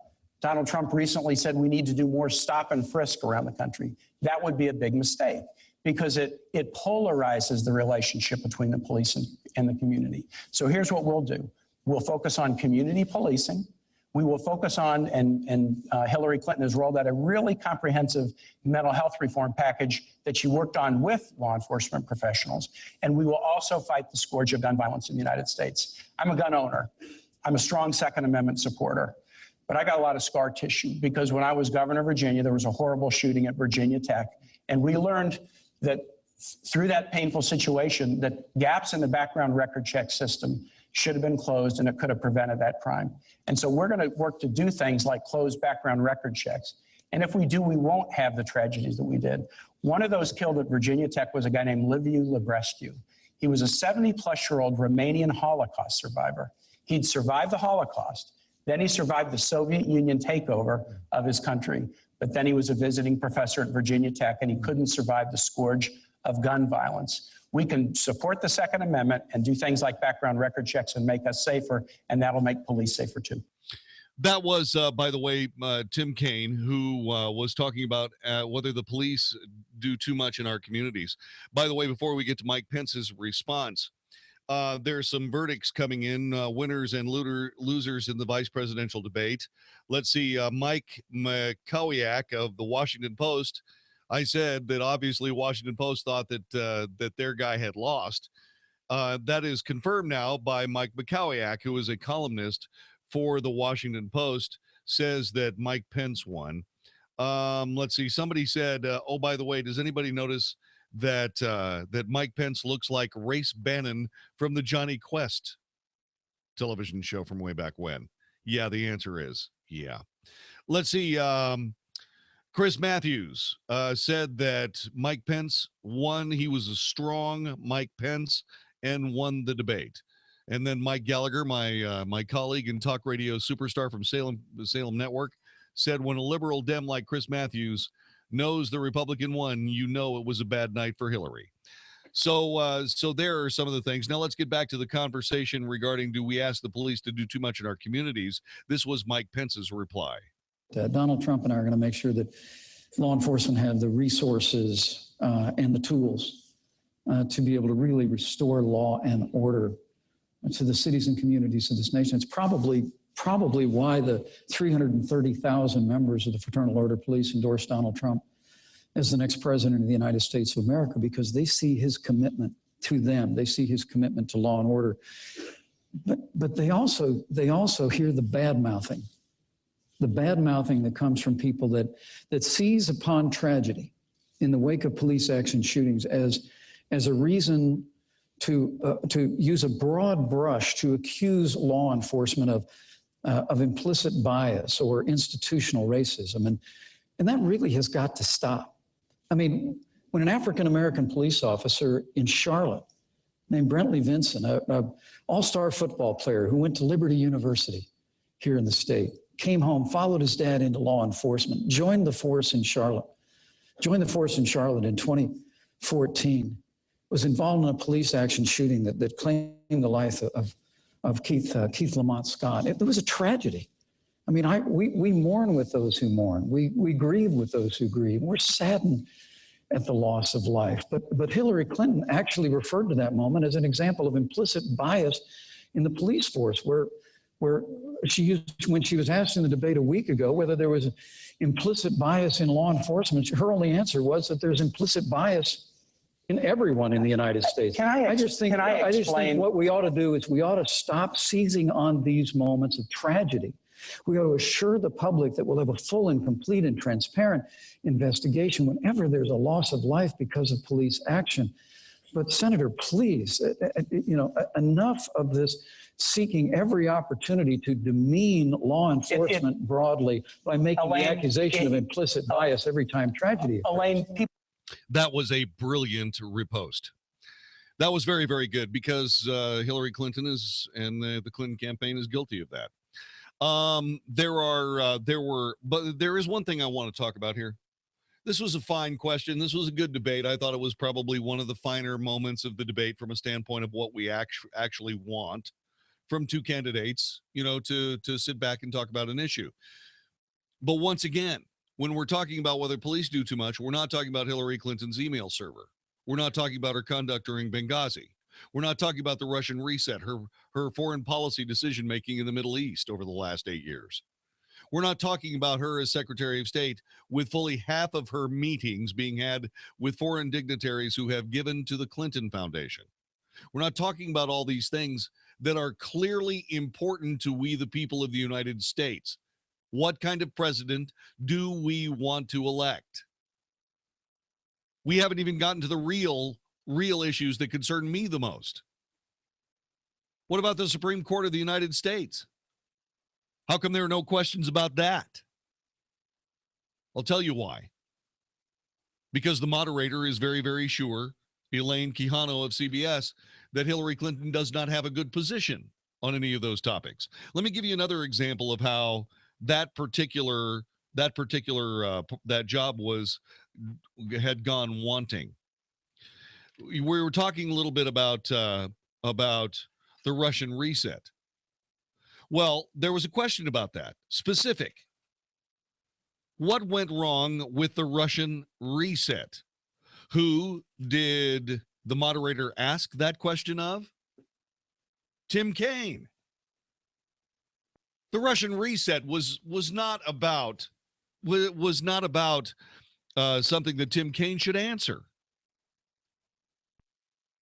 That was a question for Mike Pence. Mike Pence needed to answer that question. Because Tim Kaine's going to say, well, nothing went wrong with the Russian reset. It went perfectly, except the word that they had used for reset meant something else in Russian. That's a dumb move. You are the Secretary of State, and you don't know what the idiomatic Russian word for reset is, and you go through all this ridiculous thing with this stupid, what was that? Got it button, from the office supply store. The easy button, from Staples. What stupidity was that? But once again, that didn't get talked about. So once again, this was not good. This was not good at all. There was a conversation regarding deportation. It had to do with immigration policy. Once again, Mike Pence stood up and said very, very good things regarding the Trump policies. Give me a cut number. Donald Trump's laid out a plan to end illegal immigration once and for all in this country. We've been talking it to death for 20 years. Hillary Clinton and Tim Kaine want to continue the policies of open borders, amnesty, catch and release, sanctuary cities, all the things that are driving wages down in this country, Senator. And also, too often, with criminal aliens in the country, it's bringing heartbreak. But Donald Trump has a plan that he laid out in Arizona that will deal systematically with illegal immigration, beginning with border security, internal enforcement. It's probably why, for the first time in the history of Immigrations and Customs Enforcement, their union actually endorsed Donald Trump as the next president of the United States, because they know they need help to enforce the laws of this country. And Donald Trump has laid out a priority to remove criminal aliens, remove people that have overstayed their visas. And once we have accomplished all of that, which will strengthen our economy, strengthen the rule of law in the country, and make our communities safer once the criminal aliens are out, then we'll deal with those that remain. All right, so that was Mike Pence. When we were in a situation of this back and forth, there were all kinds of real serious train crashes between Tim Kaine and Mike Pence. And here was another one. To tell you, I was listening to the avalanche of insults coming out of Senator Kaine a minute ago. These were Donald. He says, hold on a second. It's my time, Senator. It is. In fact, right. I apologize. Says, this is your 2 minutes. Thanks. I forgive you. He says ours is an insult-driven campaign. Did you all just hear that? Ours is an insult-driven campaign. I mean, to be honest with you, if Donald Trump had said all the things that you said he said in the way you said he said them, he still wouldn't have a fraction of the insults that Hillary Clinton leveled when she said that half of our supporters were a basket of deplorables. She said they were irredeemable. They were not America. I mean, it's extraordinary. And then she laid one after another ism on millions of Americans who believe that we can have a stronger America at home and abroad, who believe we can get this economy moving again, who believe that we can end illegal immigration once and for all. So, Senator, this insult-driven campaign, I mean, that's small potatoes compared to Hillary Clinton calling half of Donald Trump's supporters a basket of deplorables. So you could see that there were certainly lots of things, lots of moving pictures, and lots of moving parts in this debate, especially when it came to Mike Pence trying to make points. You're listening to the Wells Report. This is 660 AM The Answer. Hugh Hewitt sees why Ted Cruz endorsed Donald Trump. Trump has all the right enemies. He does have all the right enemies. Donald Trump has surged ahead in the Bloomberg poll nationally. In the CNN ORC polls, it's astonishing, actually. And it explains in large degree what happened with Ted Cruz. He sees that it's real, and he endorsed Donald Trump because the Supreme Court can be saved. The Hugh Hewitt Show, weekday mornings at 5, right before Mark Davis at 7 on 660 AM. The Answer. Message and data rates may apply. If you're considering going back to school, ask yourself the following questions. Do you need the flexibility to take classes on your schedule? Do you have college credits you need transferred?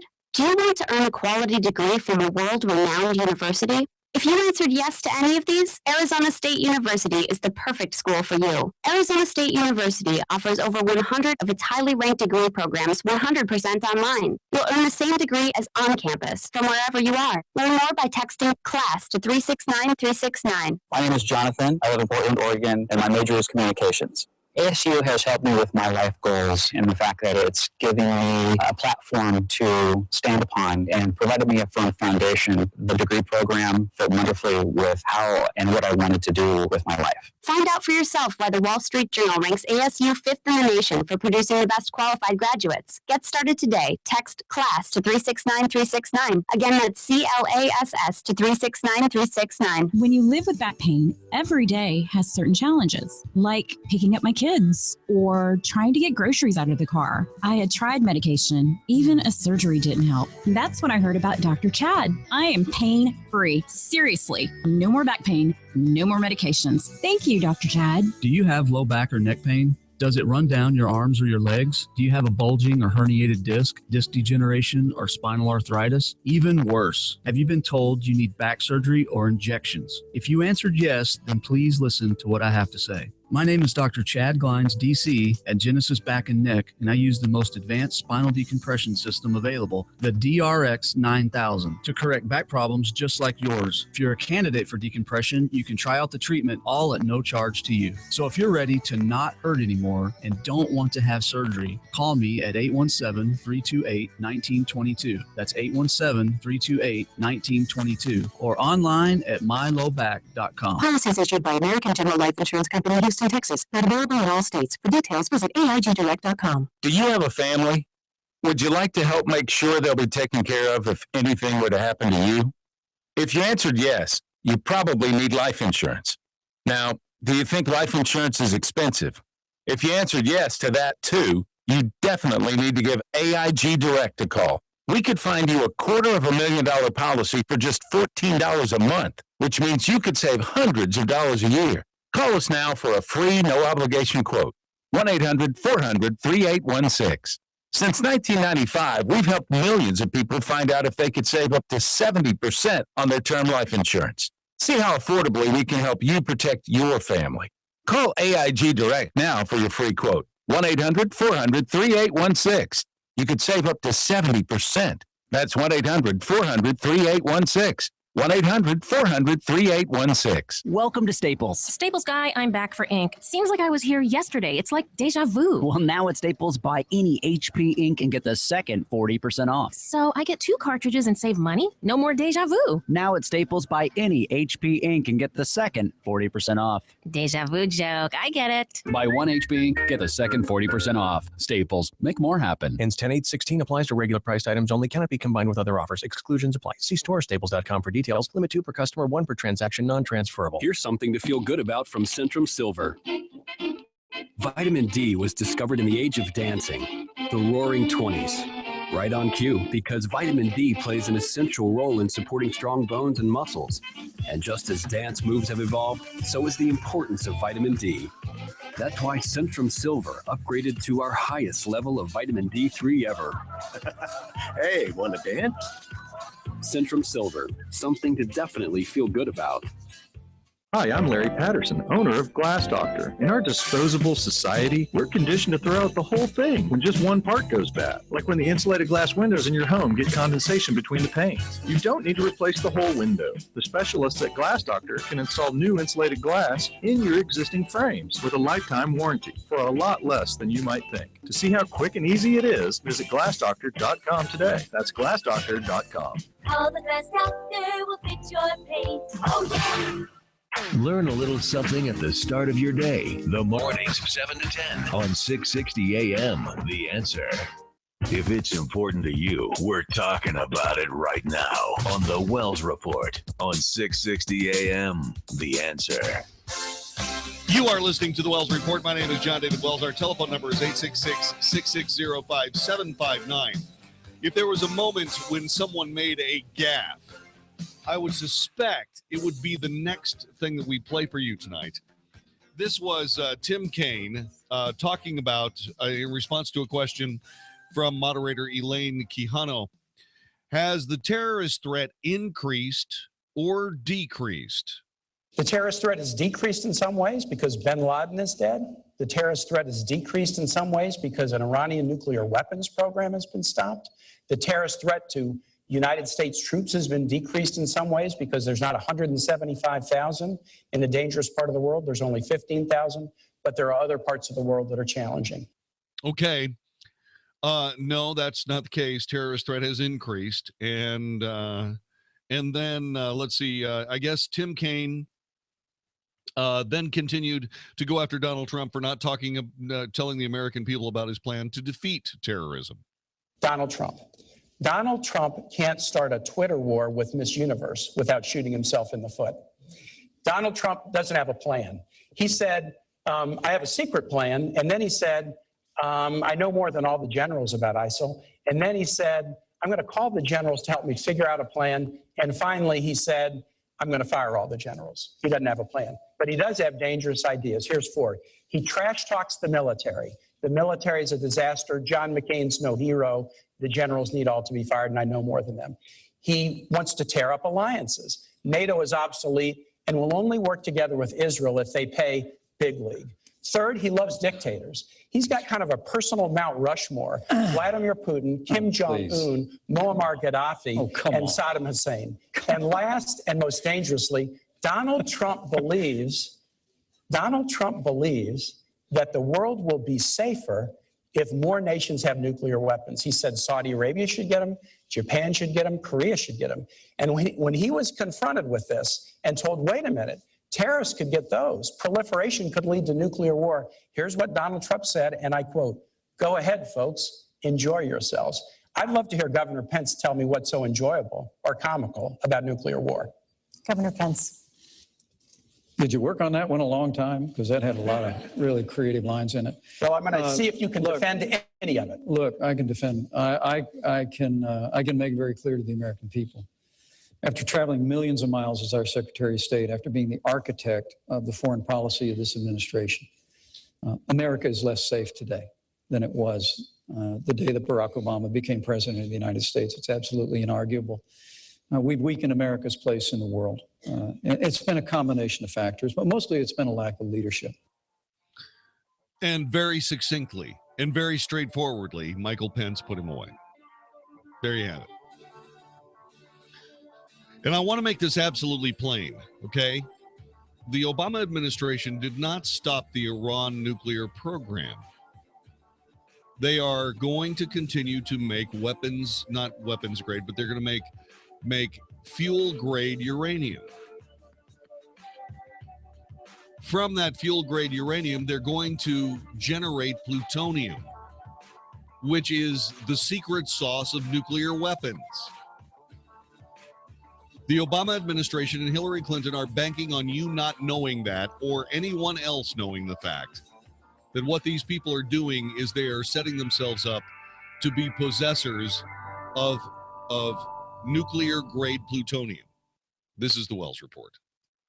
If you're a business owner, I want you to imagine standing on home plate in front of a sold-out crowd of 50,000 raving fans at a baseball game.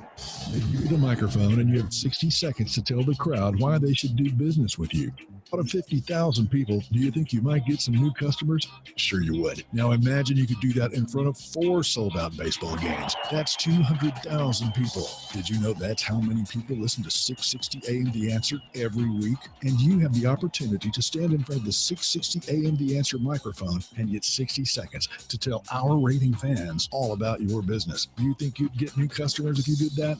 You bet. The businesses you hear on 660 AM The Answer are knocking it out of the park with new customers. If you're open to seeing how much it costs to advertise your business on 660 AM The Answer, send an email request to advertise@ksky.com. That's advertise@ksky.com. Let's play ball. The last thing I wanted to inherit from my mom was her varicose and spider veins. Then it happened. Embarrassing, bulgy, naughty-looking legs. Not to mention the pain and swelling. I just couldn't stand it anymore, so I went to Vein Clinics of America. Vein Clinics of America is the oldest, largest, most experienced vein treatment center in the U.S. And for 35 years, they've been the leading expert in the treatment of vein disease. Using state-of-the-art laser and minimally invasive treatments, they can begin restoring the natural beauty of your legs in as little as an hour with no downtime, and most treatments are covered by your insurance. My legs look great and feel great. I even love wearing dresses again. Whether it's a family gathering or office formal, make sure your legs look and feel their best this fall. Call now and schedule a free fast-track consultation to find out how you can finally get rid of those embarrassing varicose and spider veins. Space is limited, so call 800-300-3388. That's 800-300-3388. 800-300-3388. John Truitt here for Simple Sleep Services. Are you ready to stop snoring and treat your sleep apnea? The Simple Sleep system from Simple Sleep Services is a compact, comfortable, custom-fit solution that's proven to stop snoring and treat your sleep apnea. It's covered by medical insurance, and many patients are meeting their deductibles this time of year. This may mean less cash out of pocket for you and your partner to get the restful sleep you deserve. No mood-killing mask, no pain or downtime. Just a better night's sleep for you and the loved one next to you. I personally use the Simple Sleep system, and I wouldn't go a night without it. Learn more at simplesleepservices.com or call 469-685-1700. That's 469-685-1700 or simplesleepservices.com. For your convenience, we have offices located in both Dallas and Fort Worth. No CPAP, no surgery, just simple sleep. Call 469-685-1700 or go to simplesleepservices.com. That's simplesleepservices.com. Yeah, your toilet's definitely clogged, but I think I found the problem. Sir, is this your action figure? Yes, I sent him in to check out the pipes. As a small business owner, you've got enough to deal with. Let the experts at Progressive insure your business so you can focus on more important things. With over 30 commercial, auto, and business coverage options, we'll build a plan that's right for you. I got something else. Are these toy cars? Had to send in backup.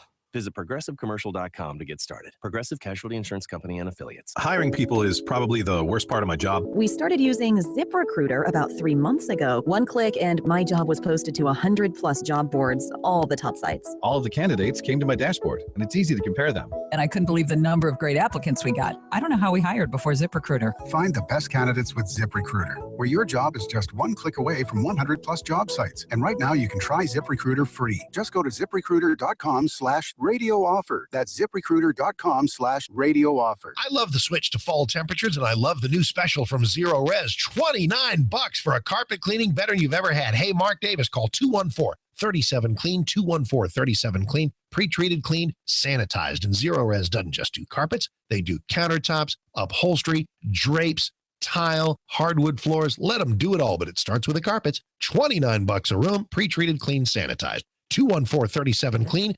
214-37-CLEAN, or ZeroResDFW.com. Eric Nadel here for Savin European Sleep Systems. Why should your next mattress be a Savin organic mattress? It's more durable, no sags, no body impressions. It's more comfortable, a personalized fit for greater individualized comfort, and it's free of harmful chemicals. Designed for deeper, more restful sleep. I should know. I've slept on a Savin mattress for almost a decade. Why buy a Savin? Why would you ever consider anything else? It's simply a better mattress. Savin European Sleep Systems in Dallas and Southlake. Go to savin.com. Listen to us live on iHeartRadio, 660 AM. The Answer.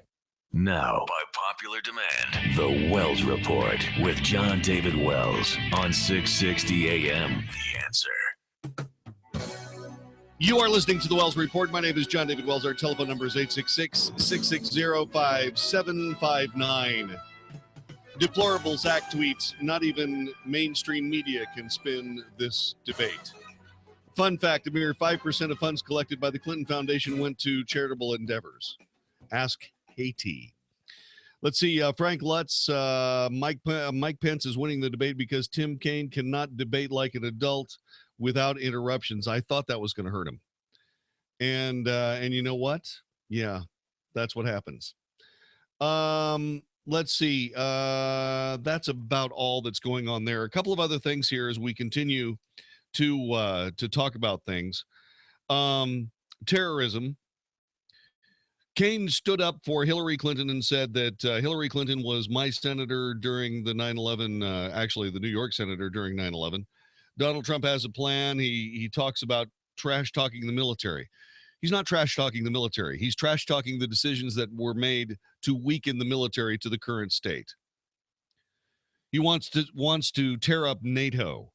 What he wants it to, NATO is obsolete. NATO was formed to face down the Soviet Union. The Soviet Union no longer exists. The big bad force in the world right now is not even Russia. It's ISIS. Russia is bound by the rules of war, just like every other giant superpower.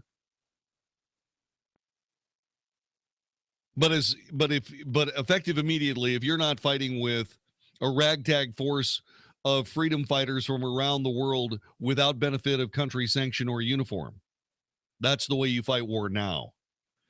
Back in the day, it was a war crime to fight war that way. And you know why? Because those fighters would lurk inside a population, begging the superpowers to come along and slaughter everyone so that they would have the propaganda victory of damage beyond the targets of the war. Yeah, the Palestinians do this all the time. It is a war crime, punishable by death to do this.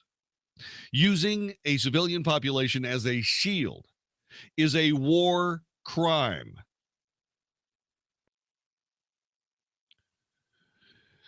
By the way, also, Kaine was talking about how Donald Trump said we're going to build a wall and all of the illegal immigrants will all be gone, and then said something about how we are a nation of immigrants.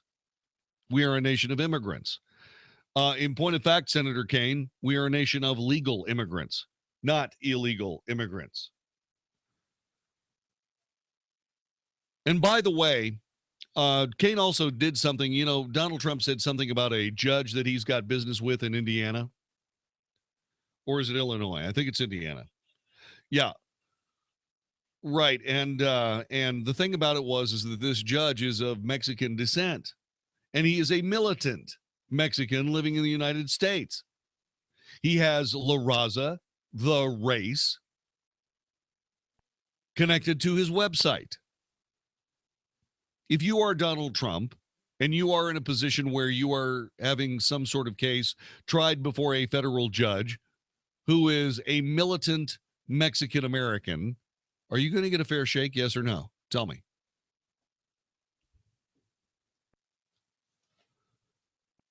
Pence said that America is just plain not as safe as it was when President Obama took over. Absolutely, completely correct. Kaine went on to say, we will vet all refugees. No, you won't. As a matter of fact, it won't happen at all. Because the simple case of the matter is that FBI Director James Comey, not that he has great credibility these days, said that we're going to see a terrorist diaspora when ISIS is finally defeated, along with the government forces of Syria.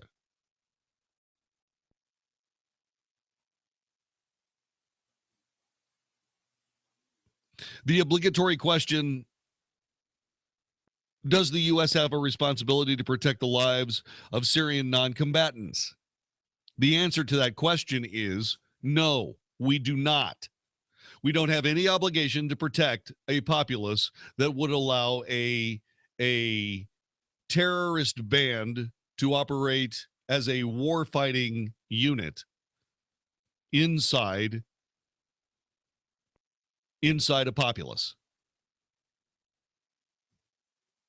That is how we won the Second World War. Hanover, Dresden. There were people there that were not war fighters.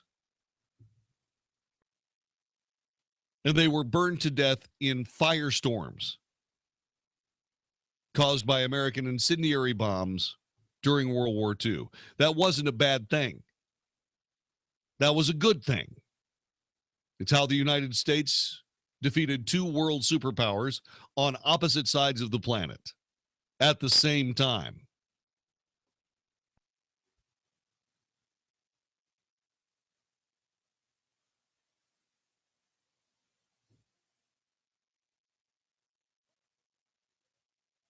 So as we continue looking at this, we say that Tim Kaine, really didn't have a very good night tonight. They also got into some of the issues having to do with the refugee problem. This is this is a very, very good answer by Mike Pence. It actually doesn't have anything to do with the refugee problem. We've already played that one, correct? No, we haven't? Okay, let's go ahead and play that one. This is the refugee problem.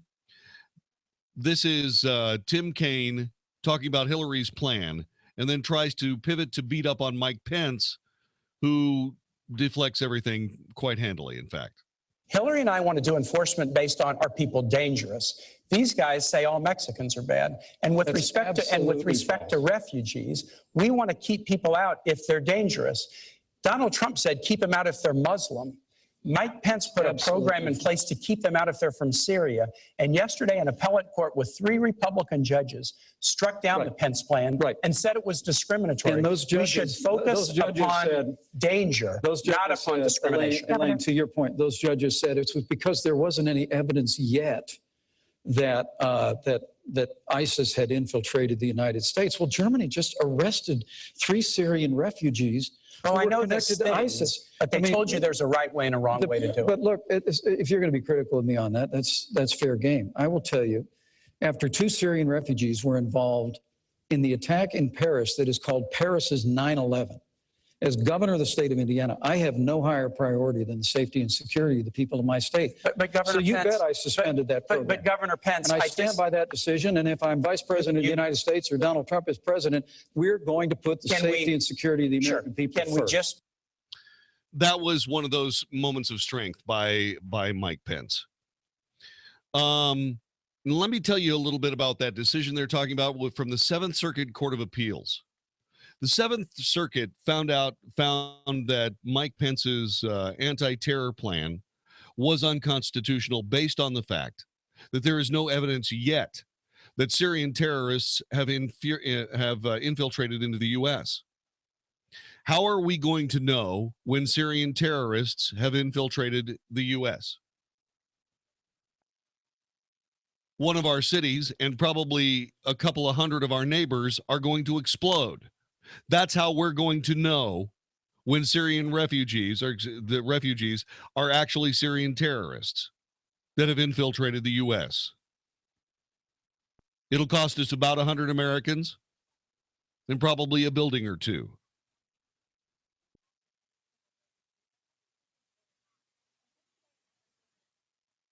Kaine goes on to say, we will vet all refugees. No, they won't.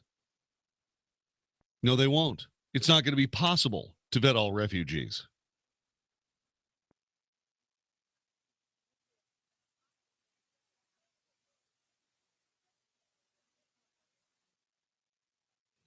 Now, as we continue to move on, Pence also talked about establishing safe zones for refugees. That's how this is going to have to work. We are going to have to put safe zones out there for those people to go to, not Germany, not France, not the United States, a safe zone where they can be comfortable until we find out who they are.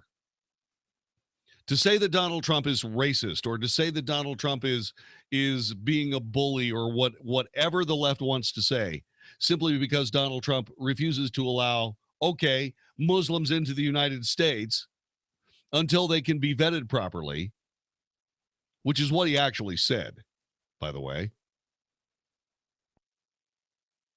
What he said is that we should stop all Muslims from coming to the United States until we get things straightened out in Washington so we know who's who.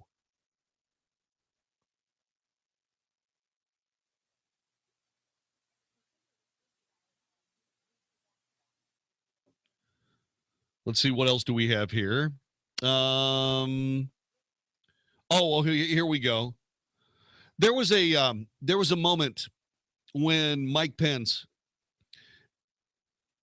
was able to illustrate the absolute fecklessness of Hillary Clinton's campaign. Let me explain what happened.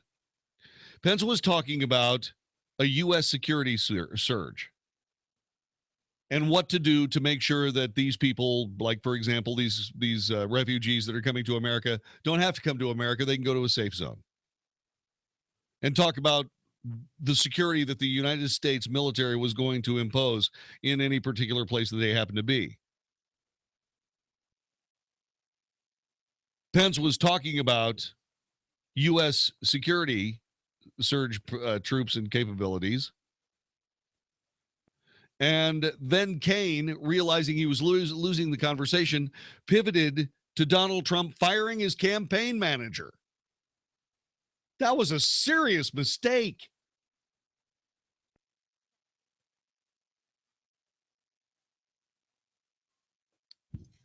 So there are no real issues for Hillary Clinton that they can take one at a time and hammer. But there are plenty of them for Donald Trump if he will have the wit to actually hammer them.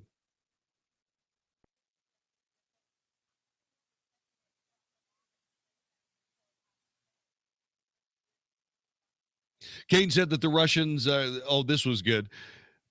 Kaine said that Ronald Reagan once said that when it came to nuclear proliferation, that was what kept him up at night, because he was afraid that some wild kook would end up triggering a nuclear war. And then he put forward that kook could be Donald Trump, which was over the top. Absolutely unnecessary. Just plain real wrong, if you ask me.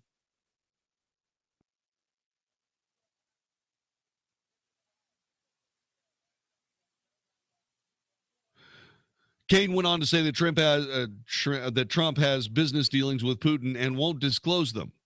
Okay. How about this? How about Donald Trump discloses all of his dealings with Putin and Russia when Hillary talks about the foreign leaders who gave money to the Clinton Foundation while she was Secretary of State? And releases the 33,000 emails. Yeah. What about deals with Wall Street and those banks? What did you tell them, Hillary?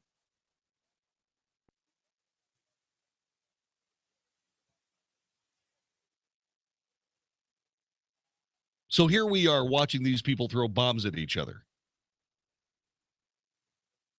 North Korea, a nuclear test, the most powerful one they've ever shown us. Mike Pence said Trump will rebuild America's military and it will pursue peace through strength.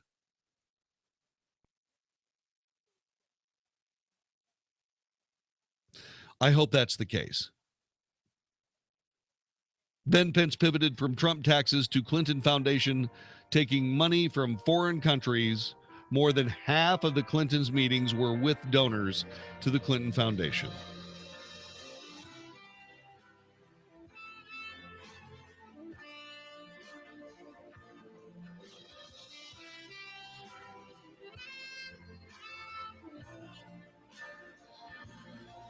And so what we have here is we have a vice president debate. It was good. There was one other thing that I want to talk about here having to do with Tim Kaine. And then we'll move on unless you have something that you want to say. 866-660-5759. 866-660-5759. What did you think about tonight's debate? Who did you think won? Who did you think won? And why? Let me learn how to speak English. I'll be right back after that here on 660 AM The Answer. Sean Hannity gives you a hard truth. Is anybody here surprised that the media is this abusively biased? I mean, how many times do I have to go back and say what has happened to this country and the media? Media is dead. The news media in this country is non-existent. All these people that attack Sean Hannity, the only difference between me and them is I'm honest. The Sean Hannity Show, afternoons at 2, right before Larry Elder at 5 on 660 AM. The Answer. Hey, everybody. Mark Davis from my friends at Viascan of Las Colinas. Simple question. What are we trying to do? Well, Mark, what do you mean? I mean, what are we trying to do? Let's make the list. Eat healthy, lose weight. That's all good.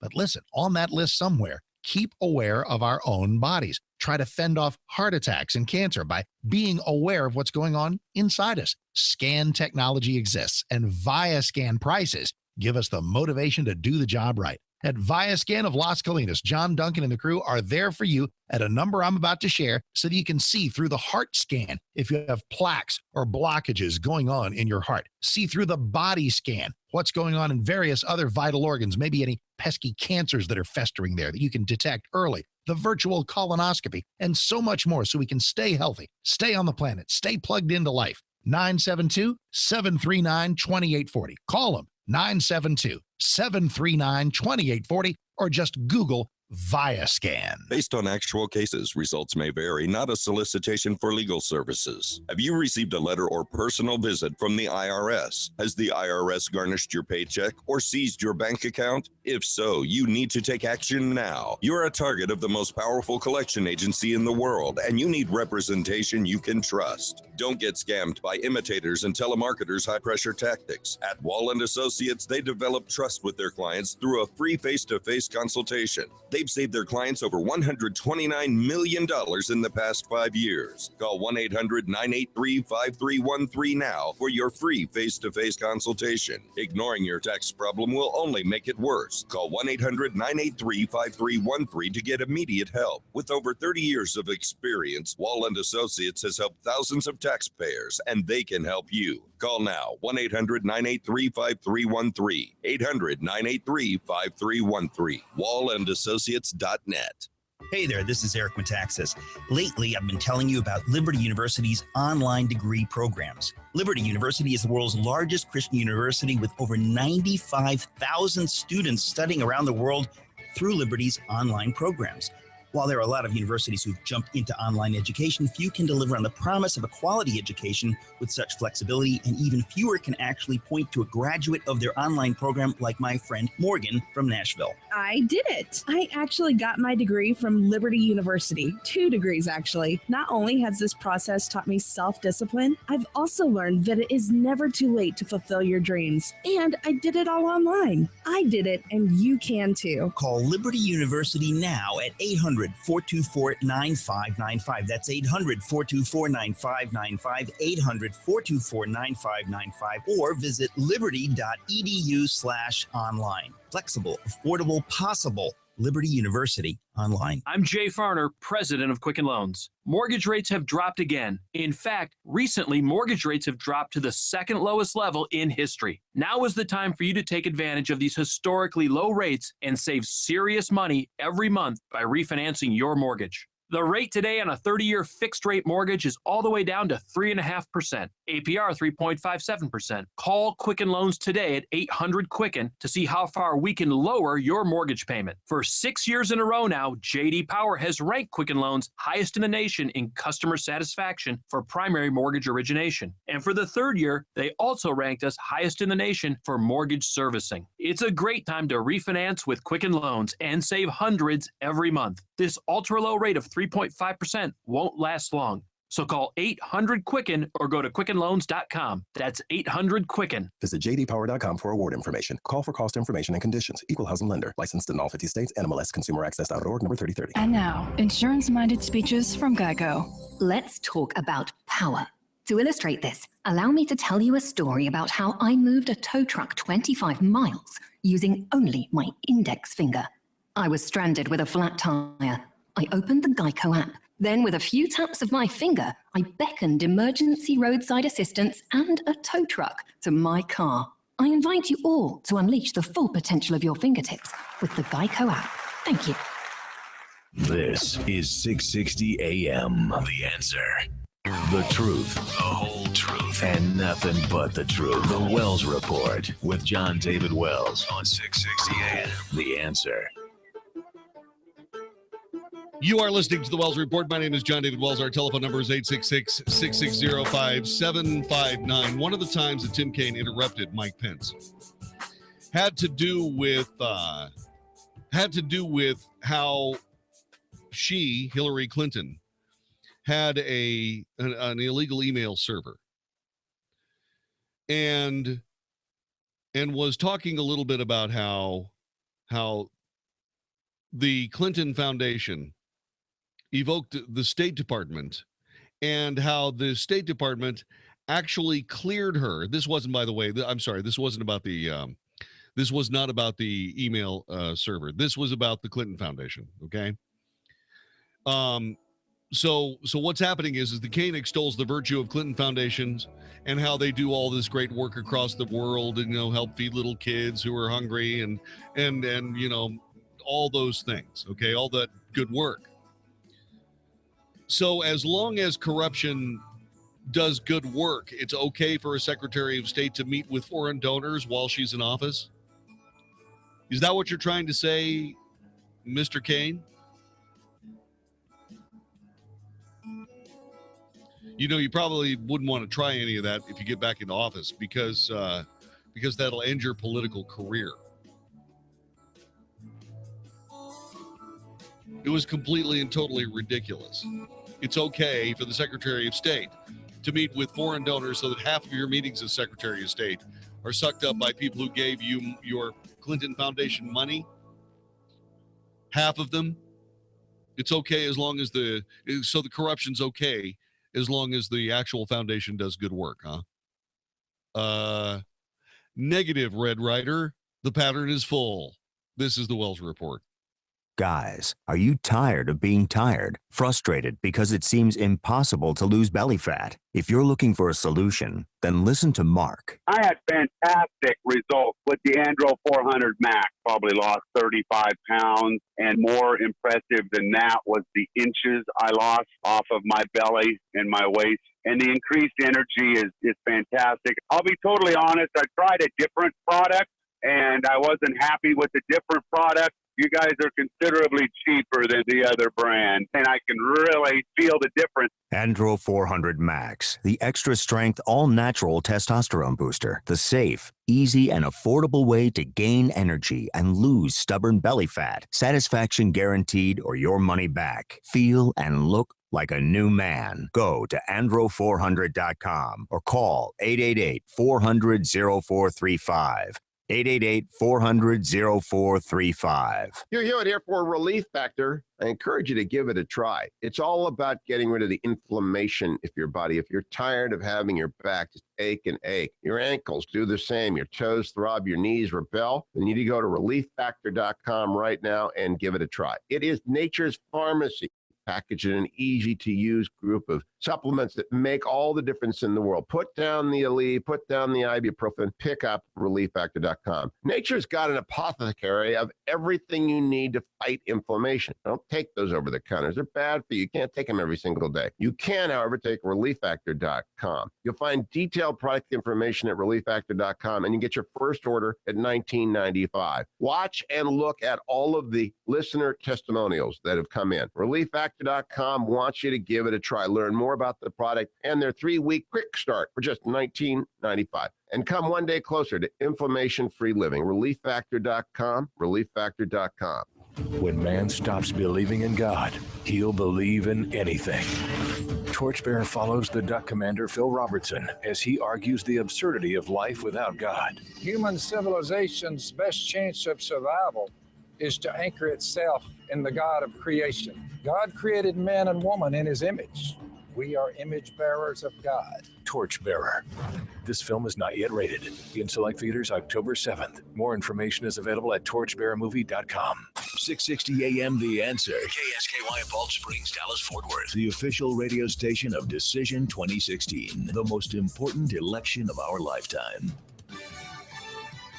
Fox News Radio, I'm Rich Dennison. Hurricane Matthew battered Haiti, killing at least 9 and leaving 10,000 in shelters. It's now made landfall in the eastern tip of Cuba. We think that it's going to remain a powerful hurricane for at least the next couple days. Todd Kimberlane with the National Hurricane Center says Matthew's expected to hit the Bahamas Wednesday. The only vice presidential debate of this election cycle held Tuesday night. Senator Tim Kaine taking on Governor Mike Pence for the tone of the campaign. I can't imagine how Governor Pence can defend the insult-driven, selfish, me-first style of Donald Trump. Pence firing back, saying Hillary Clinton has called Trump supporters a basket of deplorables. The next presidential debate set for Sunday. Investigators now believe a commuter train was traveling up to 20 miles an hour over the 10-mile-an-hour speed limit when it slammed into a New Jersey rail terminal last week. That crash killed a woman and injured more than 100. Fox News. We report, you decide. You're listening to 660 AM, The Answer. Hugh Hewitt sees why Ted Cruz endorsed Donald Trump. Trump has all the right enemies. He does have all the right enemies. Donald Trump has surged ahead in the Bloomberg poll nationally. In the CNN ORC polls, it's astonishing, actually. And it explains in large degree what happened with Ted Cruz. He sees that it's real, and he endorsed Donald Trump because the Supreme Court can be saved. The Hugh Hewitt Show, weekday mornings at 5, right before Mark Davis at 7 on 660 AM, The Answer. Hey, it's Mark Davis from my friend Josh DeShong. The real estate world of Josh DeShong sells houses when others cannot. I am living proof. Lisa and I are so thrilled with Josh. He came in and sold our house with blinding speed. You want a promise. You want somebody who's going to sit down with you and say, I promise to sell your house. Most folks won't do this. Josh will. His website is getsold.net, and he is telling you your house will get sold. How does he do this? Well, you call him at the number I'm about to give you. He sits down with you and says, let's arrive at an agreed upon price and an agreed upon time frame. If that house of yours does not sell at that price in that time frame, he, Josh DeShong, simply buys your house. That's it. You're out. You're at closing. You move on. So call him and call him today. Don't waste a day. 972-325-6644. 972-325-6644. D Magazine Best Realtor 3 years in a row. I'll love him forever. Josh DeShong, getsold.net. 972-325-6644. Think you're fat? You might just be bloated. Find out by calling now for a free trial of New Biotics, the new breakthrough that flattens bloated bellies fast. For a free trial, call 1-800-400-0301. Strict limit of 1 per household. I used to be plagued by potbelly and constant bloating. After taking New Biotics, my belly flattened and continues to get flatter. My sense of bloating and discomfort is gone. If you've got a big belly, you might not be fat. You might just be bloated. New Biotics is scientifically formulated with natural ingredients to flatten bloated bellies fast by cleansing pounds of rotting food and toxic sludge from your body. It even combats periodic heartburn and acid reflux. If your belly flattening results are too dramatic, simply reduce use to every other day. Think you might be bloated? See how much flatter New Biotics makes your belly. But hurry, call now for details while we're still giving it away for free. 1-800-400-0301. That's 1-800-400-0301. 1-800-400-0301. Hey, it's Mark Davis for my friends at Patriot Mobile. The air is filled with choices, the kind of choices we get to make in a free country, especially in an election year. Here's a choice you get to make: your cell phone company. You know, big mobile companies I could name that you're probably doing business with. You know they support Hillary and the far left. What can you do? Let's change you over to Patriot Mobile, patriotmobile.com/Mark, patriotmobile.com/Mark, or 1-800-A-PATRIOT. Same quality of service at Patriot Mobile, better prices, supporting better causes. And the special, the free Samsung Galaxy S7, unlimited talk, text, and data for just $70 a month. Mention or enter the promo code MARK at checkout, waive activation fees for up to 2 lines. Keep your same number. They buy you out of your current contract. patriotmobile.com/Mark. And at 1-800-A-PATRIOT, switch over today. Free signed copy from me of Lone Star America, How Texas Can Save Our Country. 1-800-A-PATRIOT or patriotmobile.com/Mark. patriotmobile.com/Mark. Have you seen CD rates recently? Have you looked at the performance of your IRA? This is Bart Johnson of Painter & Johnson Financial. If you're tired of the ups and downs of the stock market, the low interest rate environment, and worried about risking your savings, it's time to call Painter & Johnson. We have a 4.65% guaranteed interest rate product that allows you to take monthly interest, or you can let it compound tax deferred. For those wise investors looking for a secure place to put their money, ending risk and giving a great return, including CDs, IRA rollovers, or dollars just sitting in a low-yielding savings account, Painter & Johnson invites you to come in and put the powerful 4.65% guaranteed interest rate product to work for you. This product is specifically designed for 401k rollovers or as a CD alternative. For sound financial advice, call me at 817-900-3180 or come by and learn how we have preserved and grown wealth for our clients for over 40 years. 817-900-3180. Call me today and let us put our 4.65% guaranteed interest rate product to work for you. Aging populations, demographics, Europe, the Middle East, institutional real estate. These are just some of the topics that we're covering in the Prepare for Inflation Now conference at Saturday, October 15th at 9 a.m. This is Jerry Tuma, host of Smart Money. If you're worried about the stock market, your nest egg, come to our conference and learn why you must prepare for inflation now. 800-327-4285, 1-800-327-4285. Jerry Tuma is a registered representative with Independent Financial Group, LLC, member FINRA and SIPC. In the world of mattresses, personalized comfort matters. Your body needs a mattress that will fit your unique physical needs. So a personalized fit means less back and neck pain and ultimately better sleep. Eric Nadel for Savin European Sleep Systems. 30 minutes with the pros at Savin. That's exactly what you get. A custom-tailored mattress and a more comfortable sleeping experience. Why buy a Savin? Why would you ever consider anything else? It's simply a better mattress. Savin European Sleep Systems. In Dallas and Southlake. Go to savin.com. 660 AM. The Answer. Is anybody out there paying attention to what's going on in this country, in this state, and in this city? We know one man who is. You got questions? He's got answers. This is the Wells Report with Jon-David Wells on 660 AM. The Answer.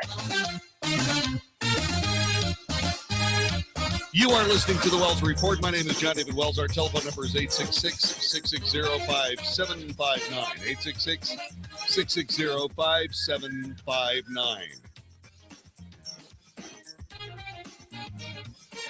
866-660-5759. We're going to jump on something here. Our executive producer, Vicky Steifer, has one of the most difficult jobs in show business. On times where there are political debates or anything along that line happening in real time. As you might be aware, we were taking commercial breaks during the vice presidential debate. While we were doing that, Vicky was continuing to record the debate and brought several very important pieces of sound out that we weren't able to air live because we were in commercials. Which, by the way, I don't want you to complain about. I'm gonna give you a quick radio economics lesson. Okay. Trump cuts ready. You want the Wells Report to have commercials because that means we're making money. That means our bosses are happy with us. We're doing really good work here on the Wells Report between 8 and midnight. It's absolutely true. We give you the news. Notice that nobody else on the radio dial gave you the vice presidential debate. We did. Why? Because we know just how important this election is, and nobody else does.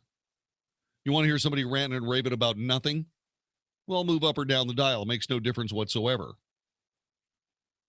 We wanted to talk to you about America tonight, and so we did. One of the things about America is that the mainstream media is trying their absolute dead level best to destroy the political opportunities of Donald Trump. And they're doing anything they possibly can to hurt Donald Trump, up to and including essentially using quotes from Donald Trump twisted into contorted pretzels and then used to beat him over the head with. Let me give you a perfect example of one. Trump was speaking to veterans in Herndon, Virginia yesterday. A veteran asked him about PTSD and what his administration would do with veterans who are fighting with PTSD. Here is what Donald Trump said.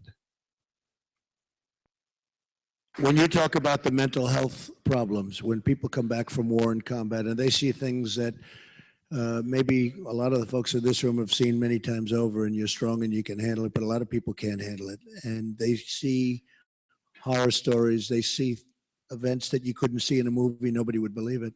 We are losing so many great people that can be taken care of if they have proper care. You know, when you hear the 22 suicides a day, it's a big part of your question, but when you hear the 22 suicides a day, That should never be. That should never be. So we're going to be addressing that very strongly. And the whole mental health issue is going to be a very important issue when I take over. Part of the mainstream media, a group called BuzzFeed, immediately put up a headline that says Trump suggests that soldiers with PTSD aren't strong. In point of fact, it does not have anything to do with strength. It is, however, a word that Donald Trump used as a colloquialism.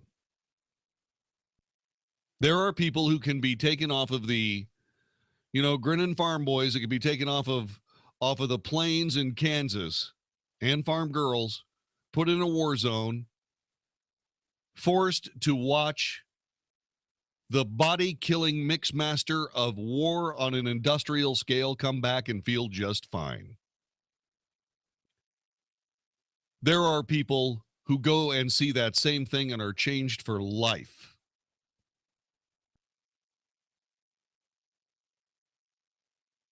The people who are changed for life are not strong in a particular way.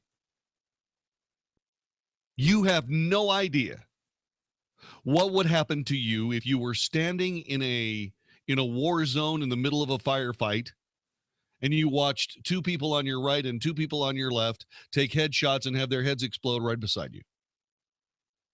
You have no idea how you would react. As a matter of fact, you probably wouldn't think about it at all while you were in the middle of it. After it was all over and you repaired back to the company area and you cleaned your weapons and you got something to eat and you got some sleep and you woke up and so on and so forth. Clinton audio ready. You would probably not notice that you had changed at all, but your friends might. But you probably wouldn't know it. Is it strength? Okay, maybe it's a little strength. But you have no idea whether you possess that strength or not until you are in a combat zone. A particular kind of strength that allows you to see all that without being dramatically affected by it is indeed something that not everybody possesses. That's why there's PTSD. But the simple point of the matter is, and it was made by Donald Trump at the time, regardless of whether they're strong or whether they're not, 22 people, former veterans of the United States military, kill themselves every single day. So I'll be perfectly honest with you, saying that these people are just as strong as anybody else, that there's no real problem here, isn't getting the job done. And speaking of not getting the job done, I want you to listen to a really destructive statement made by somebody else running for president of the United States. This is Hillary Clinton responding to what she heard Donald Trump say. Many people are now standing up and speaking out against Trump because post-traumatic stress is not something that strong people can handle and weak people can't. Some of the strongest men and women any of us will ever meet have experienced post-traumatic stress. Donald Trump's comments are not just ignorant, they're harmful because they give voice to the stigma that has led generations of veterans to hide their struggles instead of getting life-saving help. That stigma still exists, and lots of people who need help aren't getting it. You know what doesn't help with that? When a man asking to be our next commander-in-chief stands up and says post-traumatic stress isn't a problem if you're strong. Every one of our troops matter. Their wounds can be visible and invisible.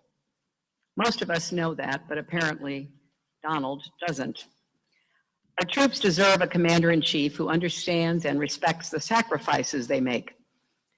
Whether they're living with post-traumatic stress, or they're POWs, or they don't make it home and they leave a grieving family behind. And every American dealing with mental health challenges deserves compassion whether they've ever served in uniform or not. So I hope the voters are hearing Donald Trump loudly and clearly. Well, there's a real problem with all that, Ms. Clinton, and here is the real problem.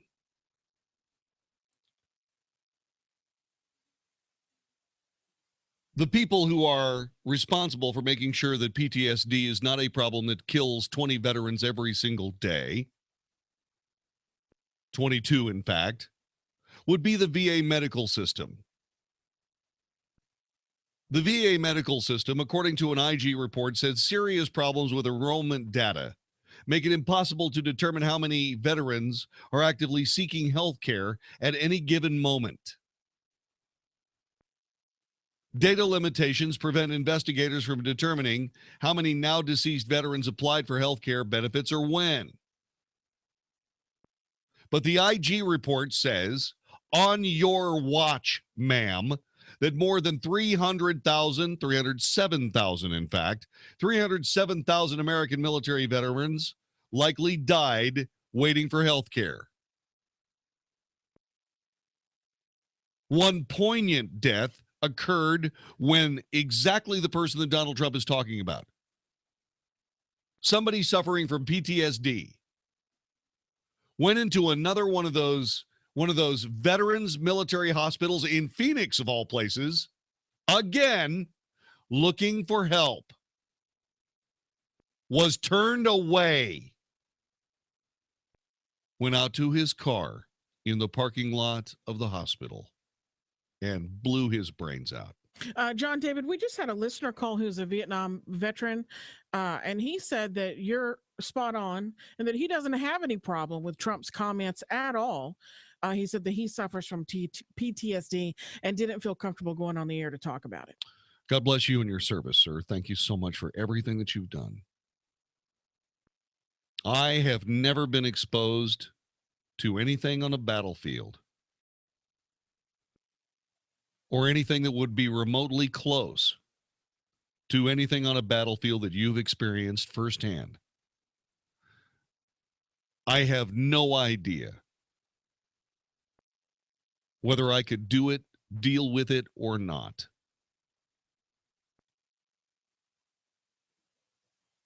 It isn't whether or not you can deal with the things that you see on a battlefield.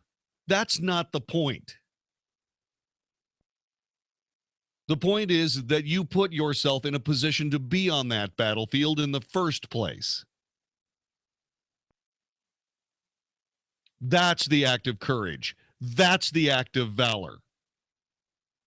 That's the act of strength, if you want to put it in Donald Trump's context. That's the act of strength. Not coming down with PTSD, but to be there in the first place. And you have no idea whether you're going to be the person that can handle what you see or don't.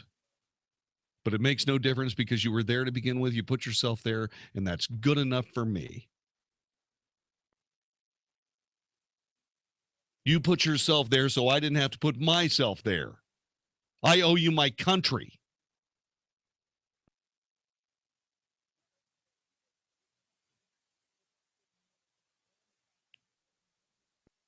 The only thing that I'm concerned about with your PTSD is whether or not you're working with solving it. It's just like any other battlefield wound.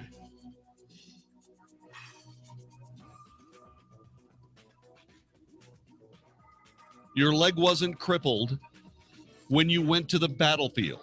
The possibility that your leg might be crippled didn't stop you from going.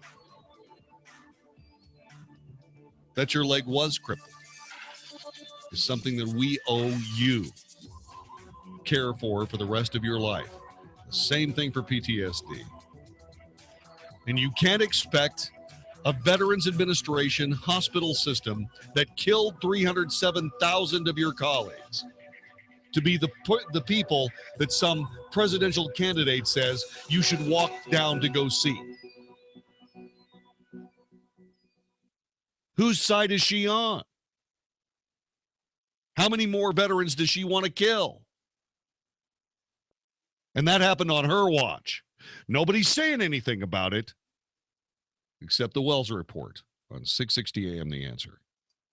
We all know life can get crazy and you're not always near a radio. But one thing is for sure, your phone goes everywhere with you. And now we can too. Download the 660 AM The Answer app to your phone and listen live wherever you go. If you miss any of the Mark Davis Show or the Wells Report, you can catch up whenever, wherever. Plus, dial the 660 AM The Answer studio directly from the app. And it's free. We make it easy to stay connected. Download our app now. 660 AM The Answer.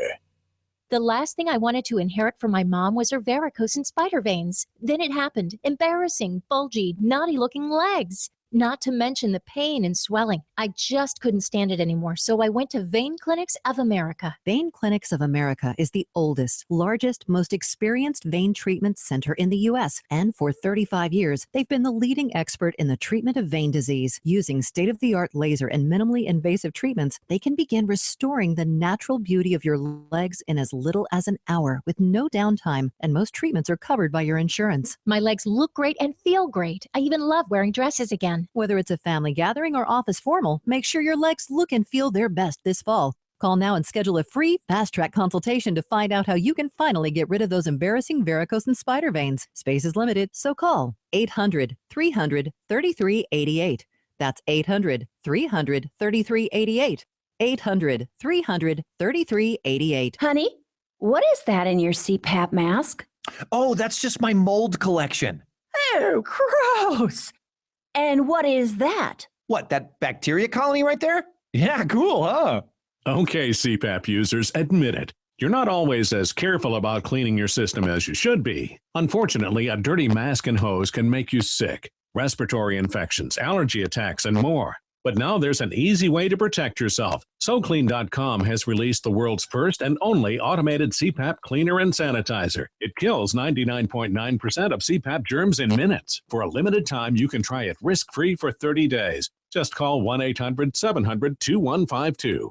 SoClean is hands-free. Just pop in your mask, close the lid, and presto, your CPAP comes out clean and fresh in minutes. Don't let germs wreak havoc on your health. Call in the next 10 minutes for your risk-free trial. 1-800-700-2152. That's 1-800-700-2152. Want to see what you'd look like if you had a flatter belly? Now's your chance, because for a limited time, we're giving away free trials of Somabiotics, the new discovery that flattens bloated bellies fast. But hurry and call now while we're still giving it away for free. 1-800-900-4110. Strict limit of one free trial per household. These free trials are reserved for anyone, male or female, who's looking for maximum belly flattening in minimum time. Somabiotics is scientifically formulated with natural ingredients to flatten bloated bellies fast by cleansing pounds of rotting food and toxic sludge from your body. It even combats periodic heartburn and acid reflux. So just think how much better you'll look and feel. Want to see what you'd look like with a flatter belly? Now's your chance. But hurry, call now for details while we're still giving these trials of Somabiotics away for free. 1-800-900-4110. That's 1-800-900-4110. If lines are busy, try again. 1-800-900-4110. Message and data rates may apply. If you're considering going back to school, ask yourself the following questions.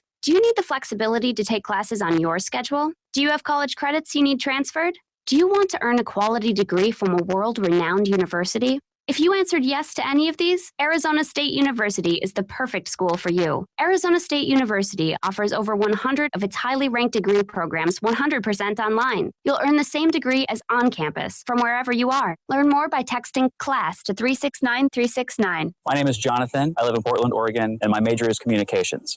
ASU has helped me with my life goals in the fact that it's giving me a platform to stand upon and provided me a firm foundation. The degree program fit wonderfully with how and what I wanted to do with my life. Find out for yourself why the Wall Street Journal ranks ASU 5th in the nation for producing the best qualified graduates. Get started today. Text CLASS to 369-369. Again, that's CLASS to 369-369. I love the switch to fall temperatures, and I love the new special from Zero Res, $29 for a carpet cleaning better than you've ever had. Hey, Mark Davis, call 214-37-CLEAN, 214-37-CLEAN. pre-treated, cleaned, sanitized. And Zero Res doesn't just do carpets. They do countertops, upholstery, drapes, tile, hardwood floors. Let them do it all, but it starts with the carpets. $29 a room, pre-treated, clean, sanitized. 214-37-CLEAN, 214-37-CLEAN, or ZeroResDFW.com. 660 AM, The Answer. If it's important to you, it's on the Wells Report on 660 AM, The Answer. You are listening to the Wells Report. My name is Jon-David Wells.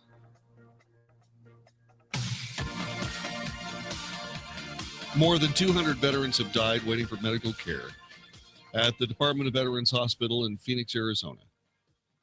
2 years after the facility was at the center of a scandal which patient records were altered to hide the length of their waiting period.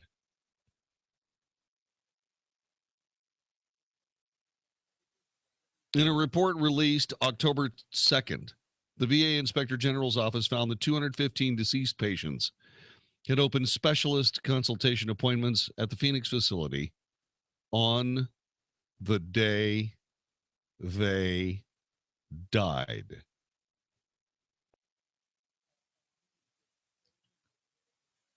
The report also found that one veteran never received an appointment for a cardiology exam that would have prompted further definitive testing and intervention that could have saved his life. All of this happened during the Obama administration. 3 people have lost their jobs. 3 people have lost their jobs.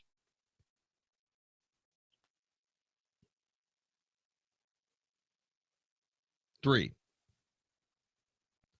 The mainstream media will not report the fact that the Obama administration is responsible for the horrific shape the Veterans Administration medical system is in. But they will report that Donald Trump used a peculiar way of saying, when you talk about mental health problems, when people come back from the war and combat, they see things maybe a lot of folks in this room have seen many times over. You're strong and you can handle it, but a lot of people can't handle it. Somehow that's some sort of affront to people with PTSD.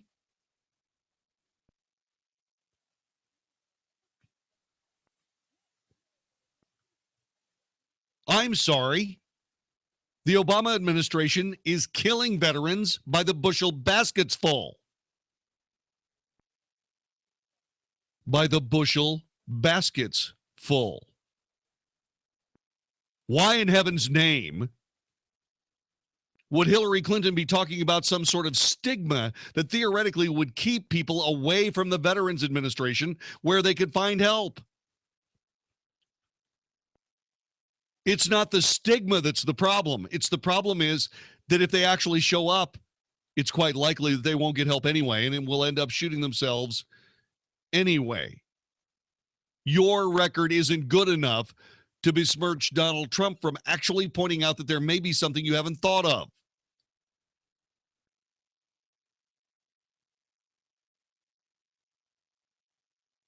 The act of valor is putting someone in a position to be on a battlefield to begin with.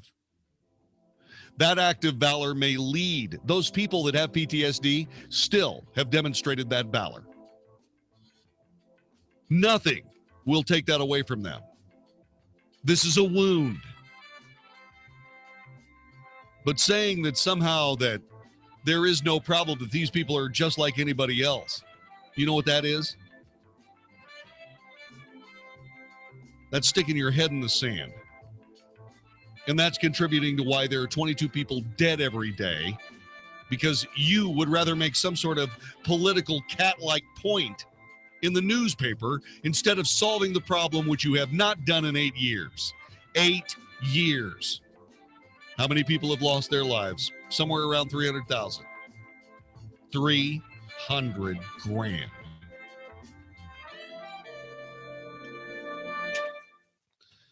This is the Wells Report. The Mark Davis Show. On our Wednesday show, vice presidential debate excerpts. Did Mike Pence bring substance and policy elements that will actually help Trump win? Your thoughts about his performance. What did Tim Kaine bring? And what do we take away from another milestone in this turbulent campaign? We'll also have some bullet train talk with a Texas lawmaker in Japan checking that technology out as we consider it here. Do join us. The Mark Davis Show, weekday mornings at 7, right before Mike Gallagher at 10 on 660 AM, The Answer. This is David Davenport of the Hoover Institution for Townhall.com. The first presidential debate made one thing clear. The two candidates come from two different planets. Trump is from Mars and Clinton is from Venus. Hillary Clinton is a classic insider candidate. She's been First Lady. Checking 1, 2, 3, 4, 5, 5, 4, 3, 2, 1, 1, 2, 3, 4, 5, 5, 4, 3, 2, 1.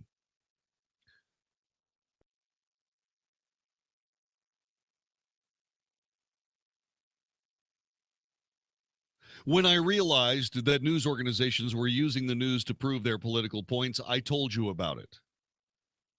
Now what's happening is that people are altering the news to prove their political points. And I won't tell you which exact news organization might be guilty of this, but its initials are CNN. They've done it again, altering the news for the sake of some political point. And this time it's costing police officers their lives. We'll discuss it next time on the Wells Report. Mark Davis, good Wednesday morning, brother. Jon-David Wells. Mark Davis, good Wednesday morning, brother. I can hardly wait until Wednesday, October 19th, when you and I will head to the Studio Movie Grill yet again for the last Donald Trump-Hillary Clinton debate. Mark Davis, you incredible human being. I can hardly wait until Wednesday, October 19th at 7:30 p.m. That's when you and I will be at the Studio Movie Grill on North Central Expressway in Dallas for the last Donald Trump-Hillary Clinton presidential debate watch party. It's going to be a lot of fun. People better get their tickets as quickly as they can. Go to 660amtheanswer.com. Mark will be giving you more details in just a minute. The mainstream media has gone from, in our lifetime, the mainstream media has gone from reporting the news to using the news to report political points to altering the news to produce political propaganda. I'm not going to tell you which news agency is responsible for doing it this time, but its initials are CNN.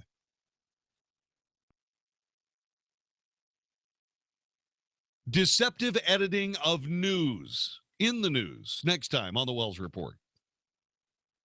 Bankruptcy. Give us 10 minutes and we could save you thousands. We depend on your success and offer a guarantee, so there's no risk. Credit Associates. Live better debt-free. Find out how easy it is by calling now. For the secret the credit card companies don't want you to know, call Credit Associates now and see how much money you could save for free. Call 1-800-700-5516. That's 1-800-700-5516. We are visiting our friend Chef Tom Fleming at Crossroads Diner. What do you have cooking today, Tom? Have you had a chicken piccata? Come on, say it with me. Piccata. Haven't heard of it? Sorry for you, bro. We pan-sear our own chicken and lemon and capers in a sauce so good, you want to swim in it. We call it the backstroke sauce. But the real stars of the dish are the herb-roasted Yukon potatoes. Trust me, you won't know what you want more of, the chicken or the tater. Fresh ingredients sure to please any sophisticated palate and taste at affordable diner prices in a casual environment. Crossroads Diner. Come eat with them at their new location, now at the corner of Preston and Campbell in the Kroger Shopping Center. Open for breakfast and lunch, Tuesday through Sunday, 7 a.m. to 2 p.m. Or visit them on the web at crossroads-diner.com. Home-style goodness meets traditional diner. Great recipes, fresh ingredients, comfortable environment, and genuine hospitality are the heart and soul of Crossroads Diner. They'll be waiting for you. In actual cases, results may vary, not a solicitation for legal services. Have you received a letter or personal visit from the IRS? Has the IRS garnished your paycheck or seized your bank account? If so, you need to take action now. Wall & Associates is the most powerful tax resolution firm in the world. We develop trust with our free face-to-face consultation. Call 1-800-983-3313 to get immediate help. Wall & Associates can help you. 1-800-983-3313 or visit us at wallandassociates.net. 660 AM The Answer. 660 AMTheAnswer.com. Only for Texas. This is the Wells Report on 660 AM The Answer. You are listening to the Wells Report. My name is Jon-David Wells. Our telephone number is 866-660-5759. 866-660-5759.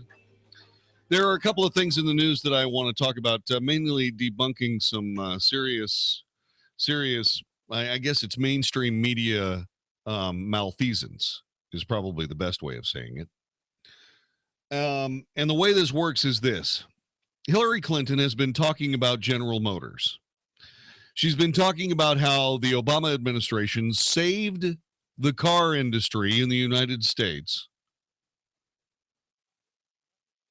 when he came to office.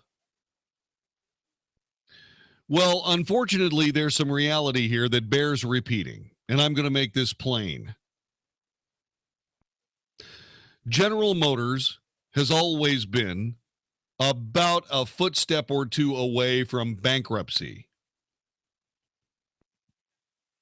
This was a long-standing problem that dates back all the way to 1989. I know I was doing radio in the Fisher building, as in Fisher Body. Remember in GM cars, you'd have this little thing down in the rocker panel that said Body by Fisher. I worked in that building across the street from General Motors World Headquarters.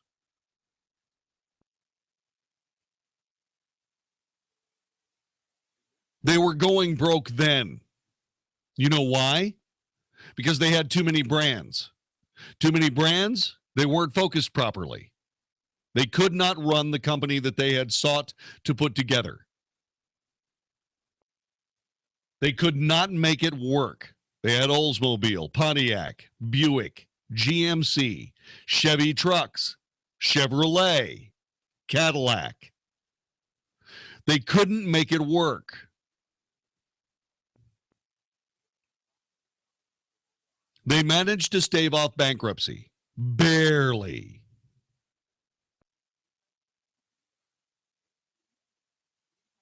But they have been in financial sickness ever since.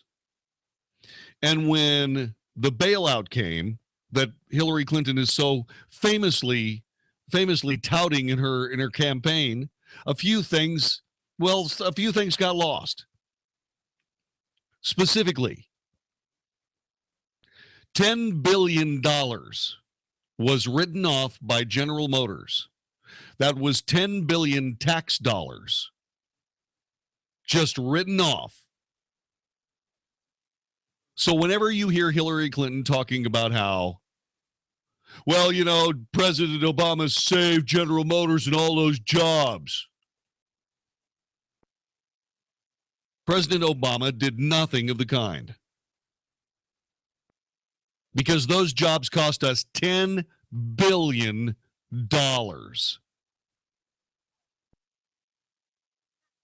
By the way, that's far more than they're worth. That's far more than the people were actually getting paid. So those jobs cost us a bloody fortune.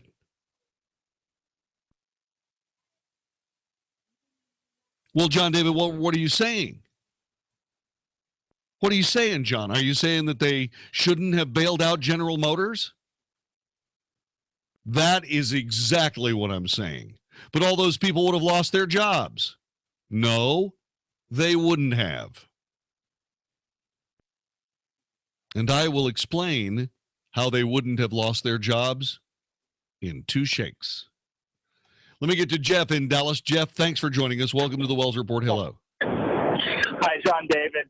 I just wanted to weigh in on the VA issue that you were just talking about. Yes, sir. 1 month ago today, on September 4th, my dad, who was a Vietnam veteran, actually died in the Dallas VA hospital, and it was a horrific experience. The standard of care was horrific. My mom, we'd had him in other hospitals for his long sickness with COPD, but the medical bills were racking up, and so in the last-ditch effort to save money, we took my dad to the Dallas VA. And I'm sure there's great people there, but the standard of care was abhorrent. And one thing that just struck me as we were just dealing with the loss of my dad was right across the street from the VA hospital in Dallas is a building named after President Barack Obama. And I think it's a men's education center or something such, but it's literally right across the street. And as I was just walking around outside processing the death of my father, a Vietnam veteran who served in the Navy, it just, I won't call it irony that the irony struck me, but it was like insult to injury, because this administration has not served veterans, and our veterans deserve more. My dad deserved more, and I just wanted to share that story with you and the audience. Jeff, thanks very much for taking the time to do so. God bless your father's service to this nation. Thank you. Thank you very much for sharing your story.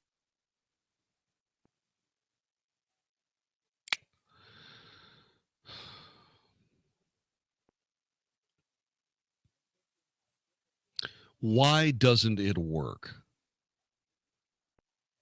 Why doesn't the VA medical system work?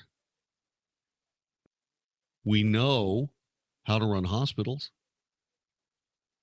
The private sector knows how to run several hospitals all at the same time in different parts of the country with different specific laws in each part of the country.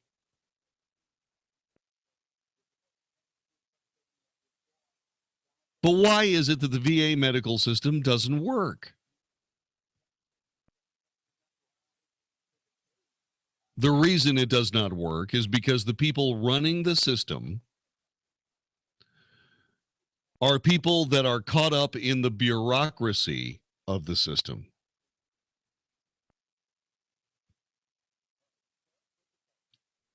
The VA medical system is not a chain of hospitals devoted for the medical care of our nation's veterans.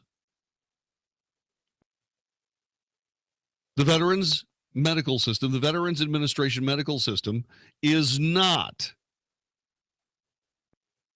a system of hospitals and medical offices that provide medical care for our veterans. The Veterans Administration medical system is a gigantic bureaucracy that only seeks to serve itself. That anybody gets any help isn't so much an accident as much as it's a miracle. The people who are in that bureaucracy are trapped in there. If they don't do it exactly right down the line, then what ends up happening is that they are possibly responsible for someone dying. So what do? They find ways to protect themselves from being assigned blame. And they get really good at it. So what ends up happening is that nobody gets blamed for anybody's death.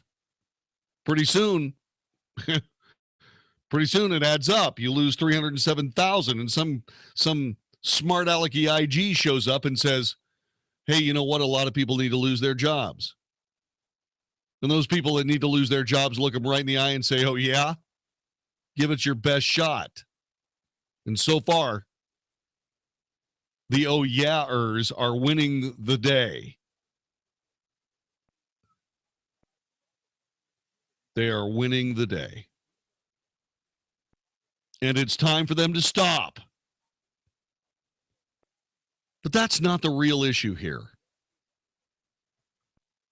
The real issue is the epic unfairness of the American media refusing to assign blame to the Obama administration when that's exactly what they did based on the conditions, the deplorable conditions that had Walter Reed Army General Hospital in the throes of absolute failure during the last few months of the Bush administration. Oh, the mainstream media found lots and lots of column inches to be able to tell that story. But put a Democrat in the White House, especially one that kisses all the aggrieved groups just in the right way. And you know what you can't do? You can't report that there's something wrong with the big government medical system that this guy thinks is the best thing for all of us. Wrong. Remember, the Veterans Administration medical system does not seek to serve does not seek to serve veterans for their medical care.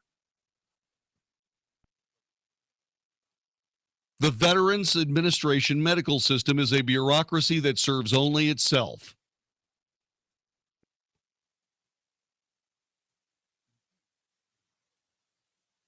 Now, there are a lot of veterans out there that, have moved the system into a place that serves their needs. And they don't want that disturbed. I got it.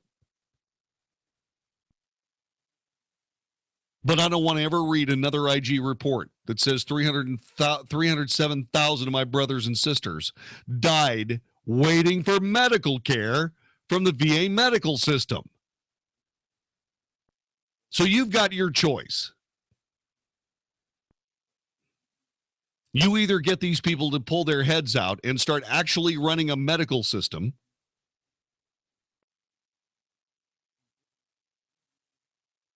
or you take away the ability to kill your fellow fighting men and women. You take away their capability of doing it and start over. In my view, the starting over looks to be about the safest thing for you people. You know, you people, the ones we owe our nation to.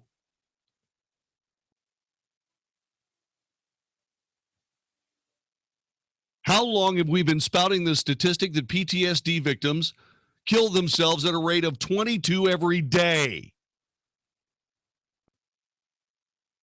How many times have we been reporting that story over the last 2 years? Oh, wait, I kind of tipped the answer. For the last 2 years. What has improved since the first time you heard that number? Nothing. Nothing has improved.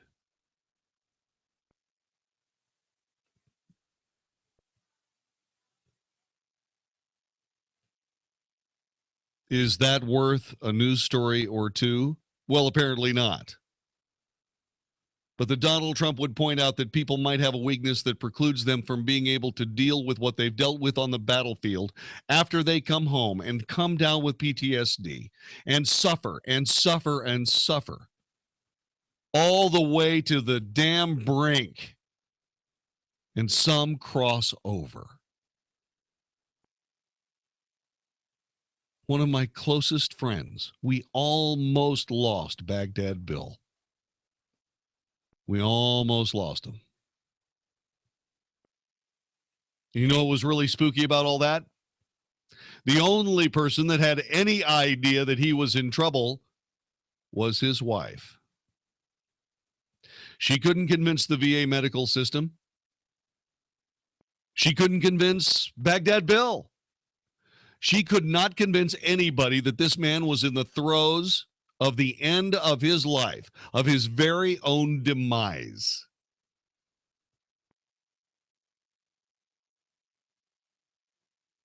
And then somebody sent him to Topeka, Kansas. And the PTSD clinic up there. And they saved his life. And along the way, he found out that he had been abused as a child. Something that he had not remembered. Something that he had suppressed. And that was before he went to war.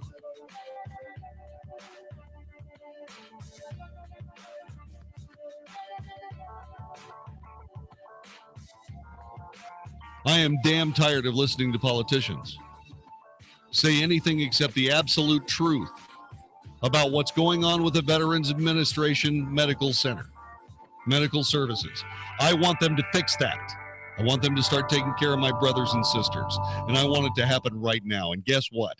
Hillary isn't up for the job. She's not up to the drill. She can't do it. And we've got proof. This is the Wells Report. Join with 660 AM The Answer on October 7th. We'll be celebrating our military heroes at a benefit concert featuring Jeremy Camp. The brave men and women who serve our nation place their lives on the line for our freedom. When they come home, many are wounded and are unable to find jobs. Tragically, the suicide rate among veterans is staggering and often goes unmentioned and unreported. The Guardian for Heroes Foundation, which was established by Texas' own Chris Kyle, feels it's time we band together to help these heroes. Their very own supporter, George Chamel, is going to raise awareness of the issues facing veterans by running entirely across America. That's right. He's literally running from San Diego to Ground Zero in New York in the next 60 days. Here's how you can help celebrate George's arrival in Texas. Grammy-nominated Jeremy Camp will be performing live at Elevate Life Church in Frisco on Friday, October 7th. All proceeds will benefit the Guardian for Heroes Foundation. Make a difference by getting your tickets now at itickets.com. That's itickets.com. If you or someone you love is suffering from hearing loss, please stay tuned for a special free offer from the makers of a revolutionary hearing breakthrough called Listen Clear. Listen Clear is precisely designed by top audio engineers to fit the ear almost invisibly, and it can be adjusted to find the perfect way to hear everything in every listening environment. Right now, we're offering absolutely free in-home trials to everyone who calls now. 1-800-400-4851. Call in the next 10 minutes and you'll also receive free shipping and free batteries for life. Listen Clear is lightweight and practically invisible, so people won't notice when you're wearing it. So again, if you or someone you love is suffering from hearing loss, please give them or yourself this life-changing 100% free in-home trial with free shipping and free batteries for life. For free information, call now. 1-800-400-4851. That's 1-800-400-4851. 1-800-400-4851. If you're a business owner, I want you to imagine standing on home plate in front of a sold-out crowd of 50,000 raving fans at a professional baseball game. They give you the microphone and you have 60 seconds to tell the crowd why they should do business with you. Out of 50,000 people, do you think you might get some new customers? Sure you would. Now imagine you could do that in front of 4 sold-out baseball games. That's 200,000 people. Did you know that's how many people listen to 660 AM The Answer every week? And you have the opportunity to stand in front of the 660 AM The Answer microphone and get 60 seconds to tell our raving fans all about your business. You think you'd get new customers if you did that? You bet. The businesses you hear on 660 AM The Answer are knocking it out of the park with new customers. If you're open to seeing how much it costs to advertise your business on 660 AM The Answer, send an email request to advertise@ksky.com. That's advertise@ksky.com. Let's play ball. Message and data rates may apply. When did American men get so soft? Today's average red-blooded American man has less testosterone than his father, and his father has less testosterone than his father. Before we turn into a country of powder puffs, Force Factor is launching the Man Up America event. We want to send every man in America a complimentary bottle of the breakout supplement taking GNC by storm. Test X 180 Ignite, loaded with free testosterone-boosting manliness. Get your complimentary bottle by texting MAN to 321-321. Test X 180 Ignite raises levels of free testosterone in your body to help build lean muscle during workouts. Plus, it helps incinerate fat, fuel explosive sexual desire, and improve performance. Now you can continue to feel like the real men that made this country great. Do yourself a favor. Do America a favor. Text MAN to 321-321 for your complimentary bottle. That's a complimentary bottle by texting MAN to 321-321. Have you seen CD rates recently? Have you looked at the performance of your IRA? This is Bart Johnson of Painter Johnson Financial. If you're tired of the ups and downs of the stock market, the low interest rate environment, and worried about risking your savings, it's time to call Painter Johnson. We have a 4.65% guaranteed interest rate product that allows you to take monthly interest, or you can let it compound tax deferred. For those wise investors looking for a secure place to put their money, ending risk and getting a great return, including CDs, IRA rollovers, or dollars just sitting in a low-yielding savings account, Painter Johnson invites you to come in and put the powerful 4.65% guaranteed interest rate product to work for you. This product is specifically designed for 401k rollovers or as a CD alternative. For sound financial advice, Call me at 817-900-3180 or come by and learn how we have preserved and grown wealth for our clients for over 40 years. 817-900-3180. Call me today and let us put our 4.65% guaranteed interest rate product to work for you. 660 AM, The Answer. The Wells Report, a daily good old-fashioned North Texas barbecue of anybody trying to take advantage of us on 660 AM, The Answer. You are listening to the Wells Report. My name is Jon-David Wells. While we were talking about PTSD, a Vietnam veteran named Roddy called us on the phone and wanted me to know that I was right on the button saying what I was saying. That's not the point. The point of what I'm saying, Roddy, is you. You're the point. You stopped what you were doing in your life. You put your name on the line. 1 minute. You trained yourself. And you went to the NOM. And what you saw there hurt you. And what you experienced there hurt you. You probably didn't know it. It's not something that you would know. Your fellow soldiers would try to laugh it off or drink it off. 30 seconds. Or smoke it off. And it might work for a little while. Then you come back to the real world. And things start going wrong. 15 seconds. There's help. Don't quit. God bless you, man. We're here for you. This is the Wells Report. Sean Hannity gives you a hard truth. Is anybody here surprised that the media is this abusively biased? How many times do I have to go back and say what has happened to this country and the media? Media is dead. The news media in this country is non-existent. All these people that attack Sean Hannity, the only difference between me and them is I'm honest. The Sean Hannity Show, afternoons at 2, right before Larry Elder at 5 on 660 AM, The Answer. The last thing I wanted to inherit from my mom was her varicose and spider veins. Then it happened. Embarrassing, bulgy, naughty-looking legs. Not to mention the pain and swelling. I just couldn't stand it anymore, so I went to Vein Clinics of America. Vein Clinics of America is the oldest, largest, most experienced vein treatment center in the U.S. And for 35 years, they've been the leading expert in the treatment of vein disease. Using state-of-the-art laser and minimally invasive treatments, they can begin restoring the natural beauty of your legs in as little as an hour with no downtime, and most treatments are covered by your insurance. My legs look great and feel great. I even love wearing dresses again. Whether it's a family gathering or office formal, make sure your legs look and feel their best this fall. Call now and schedule a free fast-track consultation to find out how you can finally get rid of those embarrassing varicose and spider veins. Space is limited, so call 800-300-3388. That's 800-300-3388. 800-300-3388. John Truitt here for Simple Sleep Services. Are you ready to stop snoring and treat your sleep apnea? Simple Sleep Services offers the proven custom simple solution. It's covered by medical insurance, and many patients are meeting their deductibles this time of year, which means less cash out of pocket. Learn more at simplesleepservices.com or call 469-685-1700. That's 469-685-1700.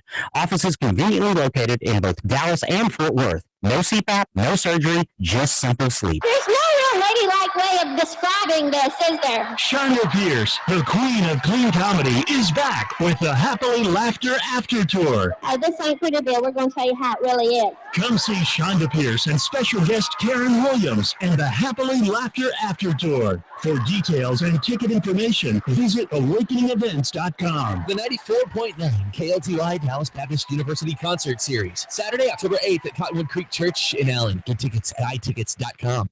660 AM The Answer. KSKY Balch Springs, Dallas, Fort Worth. The official radio station of Decision 2016. The most important election of our lifetime. Fox News Radio, I'm Rich Dennison. At least 11 deaths blamed on Hurricane Matthew, which is dropping heavy rain on Cuba after slamming Haiti Tuesday. It's now heading to the Bahamas and Florida, where this Pompano Beach resident's stocking up. We've got box soup, we've got dried fruit, we have certainly water. Hurricane warnings now posted in Florida. Governor Mike Pense and Senator Tim Kaine facing off Tuesday night in the only vice presidential debate of this campaign season. Pence taking on his Democratic opponent on the economy. The policies of this administration, which Hillary Clinton and Senator Kaine want to continue, have run this economy into a ditch. Kaine said the choice was between a "you're hired" president and Hillary Clinton versus a "you're fired" president with Donald Trump. Yahoo reportedly scanned millions of emails as requested by U.S. intelligence or law enforcement. Yahoo not denying the report, releasing a statement saying it complies with the laws of the U.S. Fox News. We report, you decide. This is 660 AM, The Answer. On the night of October 19th, with fewer than 3 weeks before the election, the last debate. Donald Trump, Hillary Clinton, moderator Chris Wallace. Hey, it's Mark Davis. After a year of joining my broadcast brother Jon-David Wells in welcoming listeners to debate watch parties, JD, I'd say we finish it off with a bang. That sounds perfect to me, Mark. It doesn't get much better than this, or bigger than this. The final debate just days before the election. Let's all gather once again at the Studio Movie Grill at 75 in Spring Valley. Tickets on sale right now at 660amtheanswer.com. Our last watch party sold out way fast. Don't let that happen to you. Get your tickets right this second. Same price, $10, same great time for all of us as we gather to see what will happen at the last debate. Studio Movie Grill, 75 in Spring Valley. Don't miss it. Go to 660amtheanswer.com. Get your tickets right now. Mark, I can hardly wait to see you, buddy. It's going to be great. The final presidential debate before Election Day. Sponsored by CharlesParish.com, your North Texas real estate buyer. Also, AAA Auger Plumbing Services and North Texas Air Conditioning. Are you intimidated by the world of investing? I'm Pastor David Mitchell, founder of Tradeway. We're here to help you break down the confusing world of finance so that you can understand it. Tradeway isn't your typical Wall Street investment advisory firm. We keep it fun, simple, and personal from day one. We offer our students a powerful education on how to trade in the U.S. stock and options market, coupled with sound investment advice, and all from our family business. We're here to help you reach your biggest goals through taking small steps. And that first step is attending our next 2-day training event called Step 1, Start Your Journey. Join us and bring your family. Coming to the Sheraton Dallas by the Galleria and the Spring Hill Suites Fossil Creek, October 28th and 29th. Only $99.95 for your entire household, plus a free ticket for a friend and a full money-back guarantee. To register, call 877-907-TRADE. That's 877-907-8723, or go to Tradeway.com. That's Tradeway.com. This is David Davenport of the Hoover Institution for Townhall.com. The first presidential debate made one thing clear. The two candidates come from two different planets. Trump is from Mars and Clinton is from Venus. Hillary Clinton is a classic insider candidate. She's been First Lady, a U.S. Senator, and Secretary of State. When she debates, she has a plan or a program for everything. Donald Trump, a businessman with no prior political experience, is a classic outsider. When Clinton says she has more experience, Trump dismisses that as bad experience. When she says she has a plan to defeat ISIS, he says, so why haven't we done that? And why should we believe it will work? People who want a traditional candidate for president believe Hillary won the first debate and will win the presidency. But the large number of eligible voters who are frustrated with politics as usual say, not so fast. Who do you want, Mars or Venus? That's your choice. I'm David Davenport. Learn more at townhallreview.com. Dude, do you hear that? What is that? That doesn't sound good. Oh man, this isn't good at all. Hold on. Let me see what this does. Hey, is it better? Nope. I'm pretty sure this is the opposite of better. Dude, man, what are we gonna do? This is awful. Looks like you need the help of American Leak Detection. American Leak Detection. Oh, man, it's Will Nell with American Leak Detection. Save us! No worries, guys. American Leak Detection has been around for more than 25 years detecting and repairing hidden leaks in your home. Plus, we do all this without cutting huge holes in your wall. Thanks, American Leak Detection. American Leak Detection. Leak detection without destruction. Just go to ALDDFW.com next time to get a hold of us. It's much easier. American Leak detection. Hi, folks. Bill Thomas here with Accurate Foundation Repairs. If you think your home has foundation issues, we'll send one of our highly trained technicians out to give you a free, accurate assessment of your home's foundation at no charge. Accurate Foundation Repair is the only company in the industry that has its warranty backed up by a third-party insurance company. Structure your home warranty. Call Accurate Foundation Repair now, 972-623-2500, or on the web at AccurateFoundationRepair.com. Accurate Foundation Repair. We give you a lift for a whole lot less. Nearly 200,000 Texans were abused by their intimate partners last year. 74% of Texans will experience abuse or know someone who has. Legal solutions are the only proven, permanent way to break the cycle of violence. Texas Advocacy Project provides free legal assistance to victims of domestic and dating violence, sexual assault, and stalking. Call an attorney and get the free legal assistance you need today. Call 1-800-374-HOPE. 660 AM, The Answer. 660 AM, TheAnswer.com.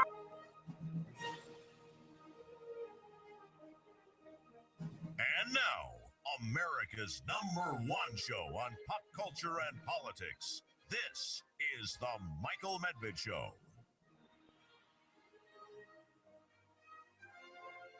Good afternoon. Dan Proft and Amy Jacobson sitting in for Michael Medved this afternoon as he observes the Jewish holiday. We are the morning show duo in Chicago at the Salem station in Chicago, AM 560, where we host Chicago's Morning Answer, and we're honored to sit in for the esteemed Michael Medved once again today. Yes, it is quite an honor. And, doing 8 hours of radio a day, there's nothing else in the world I would rather do. It's also 7 hours because our show's 4 and this is 3, and that's 7.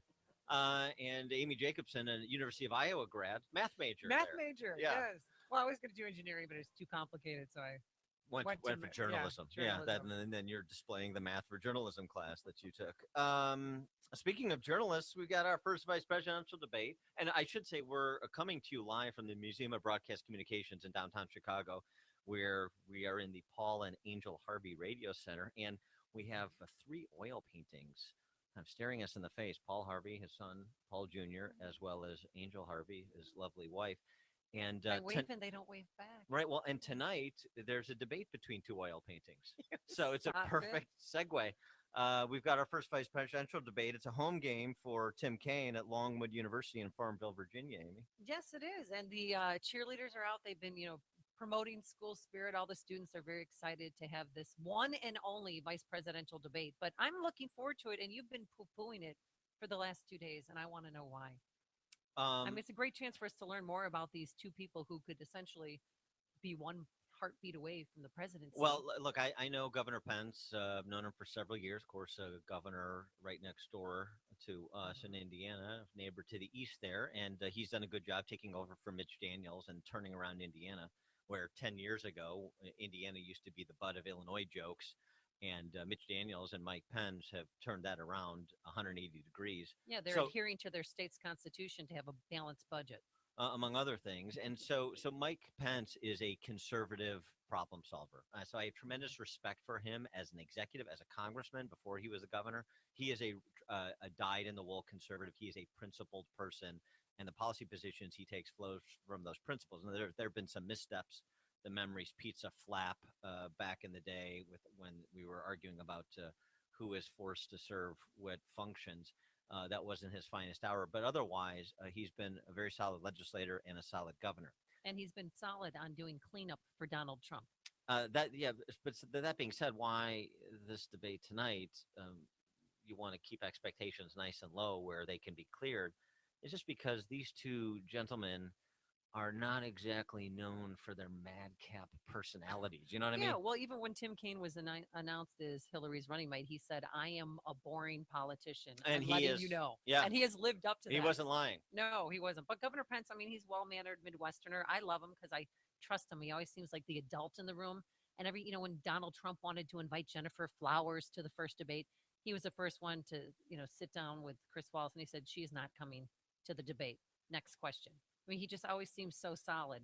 He released his tax returns, Dan, and, he always softens Trump's criticism of Khan's family. He helped with that. And when Donald Trump was waffling over deciding whether or not to endorse Paul Ryan, Governor Pence stepped in and said, I'm endorsing him. Yeah, Pence was a good pick for Donald Trump Great because pick. they are very different people, very different personalities, very different backgrounds. So there's ideally some complementarity between the two of them. And I think that's been on display as we've moved from some of Trump's controversies to the next Trump controversy. Some that are real and self-inflicted, some that are manufactured by a DC press corps that is out to undermine him at every turn. We've talked about both ends of that spectrum. But the Pence challenge tonight, and we'll take your calls on this. What you think Pence has to do tonight? What you would advise Mike Pence to do if you were in the inner sanctum there in Virginia? Phone number 800-955-1776,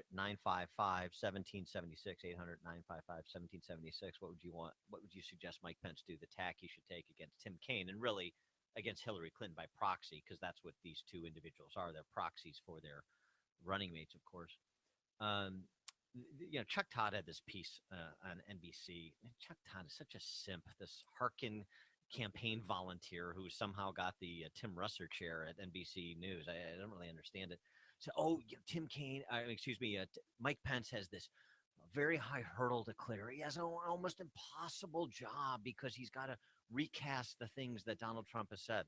Actually, I think Mike Pence has a relatively easy job, and I think Mike Pence is going to do the job effectively, which is to give succinct answers that Donald Trump is not good at doing to some of these manufactured controversies. The one this week, of course, being his 3 pages from his 1995 tax return that we poured over in some detail yesterday, and we will again today with Steve Moore and Steve Cortez from the Trump campaign and others, including your calls.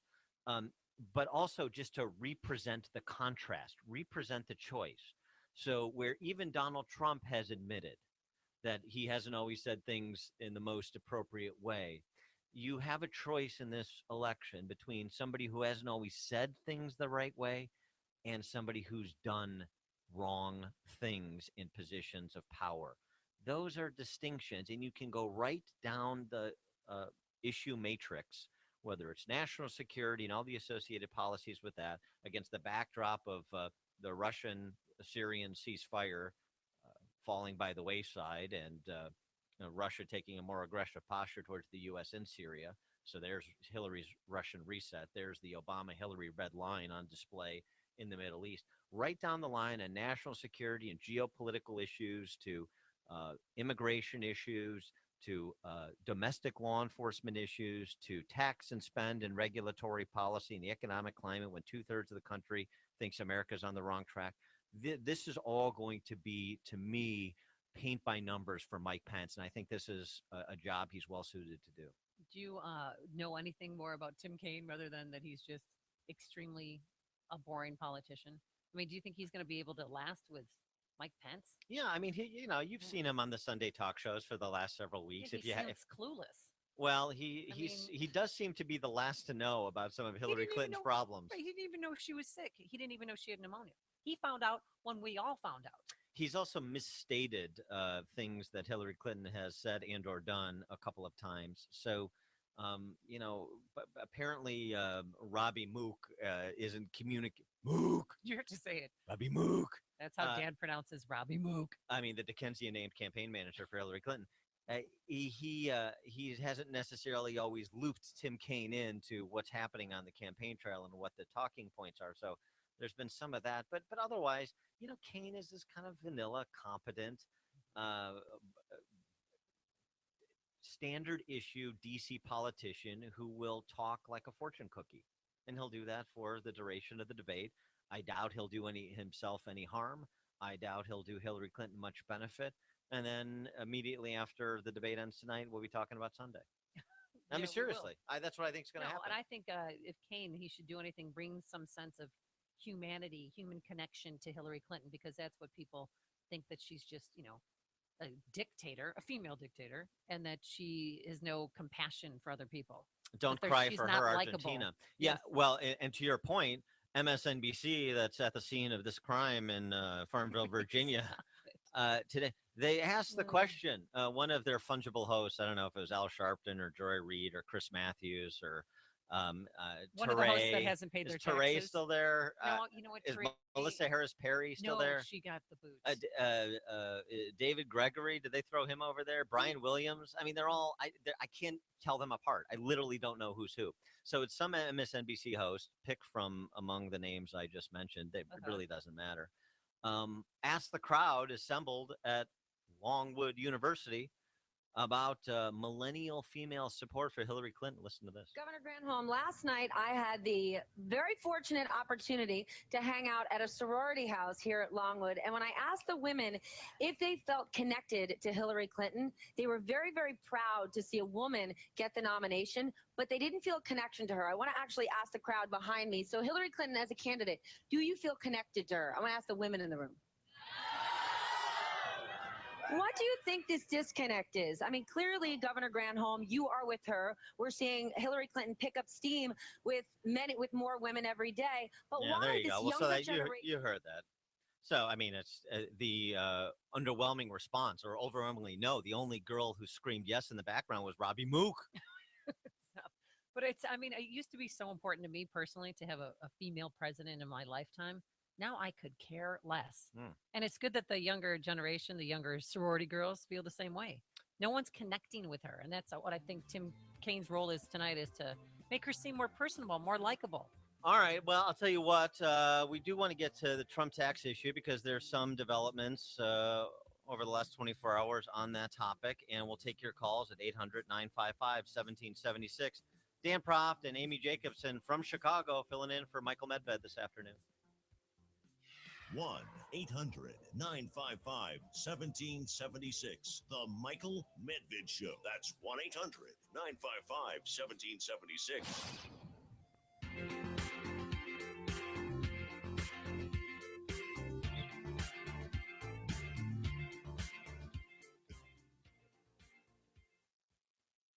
Hey, this is Michael Medved for BestHotGrill.com. Not only do they offer great grills, but also the best hot patio heaters. They're the nationwide distributor for Bromic Radiant Patio Heaters, the very best patio heater that you can get anywhere. The Bromic heaters use the same radiant burner technology as Solaire infrared grills, so they heat up fast and they keep you so warm that you can enjoy your backyard grill and outdoor living spaces into the night and, yep, all year round. Bromic heaters have stylish contemporary designs that fit perfectly in the backyard and restaurant patios. They have gas and electric models that suit most installation needs, remote controls, and a portable gas heater that directs the heat where you want it, not the bushes and the walls like the mushroom heaters do. Get a free personalized sizing design at BestHotGrill.com. That's BestHotGrill.com. Bromic Radiant Patio Heaters and Solaire Infrared Grills. BestHotGrill.com. One couple says that their daughter was banned from reading the Bible at school. Teacher humiliates a fifth grader for reading the Bible during the free reading. But the seventh grader says his teacher told him it wasn't allowed. Are you tired of hearing these kinds of news reports? Students are being told they can't read the Bible during free time, but they do have that right. That's why Focus on the Family is sponsoring Bring Your Bible to School Day on October 6th. On this day, thousands of students will celebrate religious freedom by bringing their Bibles to school. Visit bringyourbible.org to learn more. That's bringyourbible.org. How's that kitchen remodel coming along? I haven't found a reliable contractor and have no idea where to start. What about Home Advisor? Home what? Home Advisor. They match you to pre-screened and top-rated pros for any kind of home project. You can even check pricing and book appointments online. What's the catch? No catch. Home Advisor is completely free to use. Really? I'll check it out. Go to homeadvisor.com or download the free app. If you're a business owner, I want you to imagine standing on home plate in front of a sold-out crowd of 50,000 raving fans at a professional baseball game. They give you the microphone and wait 60 seconds to tell the crowd why they should do business with you. Out of 50,000 people, do you think you might get some old customers? Sure you would. Well, imagine I could do that in front of 4 sold-out baseball games. That's 200,000 people. Did you know that's how many people listen to 660 AM The Answer every week? And you have the opportunity to stand in front of the 660 AM The Answer microphone and get 60 seconds to tell our raving fans all about your business. Don't think you'd get new customers if you did that? You bet. The businesses up here on 660 AM The Answer are knocking it out of the park with new customers. If you're open to seeing how much it costs to advertise your business on 660 AM The Answer, send an email request to advertise@ksky.com. That's advertise@ksky.com. Let's play ball.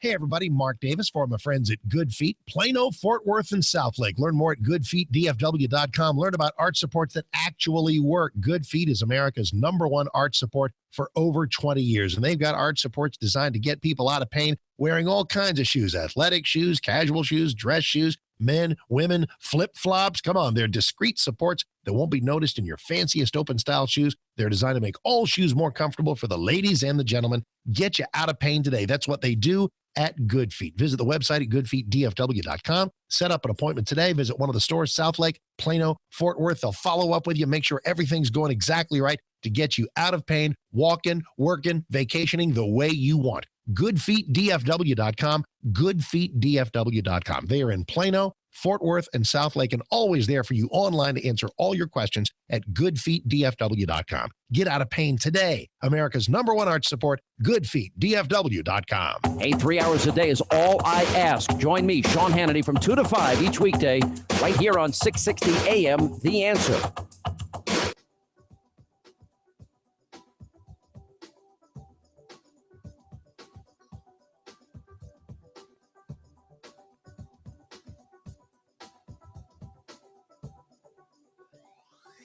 Dan Proft and Amy Jacobson coming to you live from Chicago, sitting in for Michael Medved this afternoon, who's observing the Jewish holiday.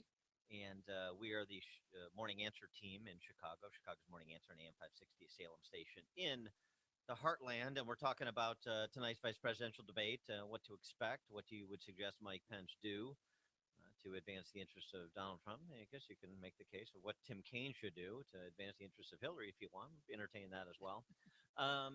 And also the question of Trump's taxes. Yesterday, we got into a bit of a row with a couple of callers about Trump's successful businessman, because how could he claim to be a successful businessman and have lost nearly $1 billion in a single year? Hillary Clinton prosecuted that line of argumentation in Toledo yesterday. Here's Hillary. Can we get Hillary 3? Back in the 1990s, Trump apparently lost $1 billion in a single year on bad investments and failing casinos. Now, how anybody can lose $1, let alone $1 billion in the casino industry is kind of beyond me, right? Yeah, Genius right. loses $1 billion in a single year. Yeah, oh my gosh. Oh, that's hilarious. Isn't it? Oh boy. Well, the crowd loved it. Yeah. Nothing like somebody who spent their life on the public dole and enriched herself by leveraging her public office, telling somebody in the private sector what it's like to take risks and sometimes be on the wrong end of the risk. So I wonder what Hillary Clinton would say about this story. Did you see this story? Which one? This is a story about Harvard. Oh, yeah. Harvard. They're in some financial sticky wick, right? One of the largest endowments in the free world. That's at Harvard University. This last year, lost $2 billion in a single year. Do you believe it? Oh, not a What kind of single year. geniuses Oh. are there at Harvard? A staff of more than 200 financial advisors, overhead about $70 million to manage this $35 billion plus endowment at one of our nation's leading lights in academia. They lost $2 billion last year. Are these guys? Are these individuals all morons too? Which is essentially what Hillary suggested. Are they all bad business people who don't know about wealth management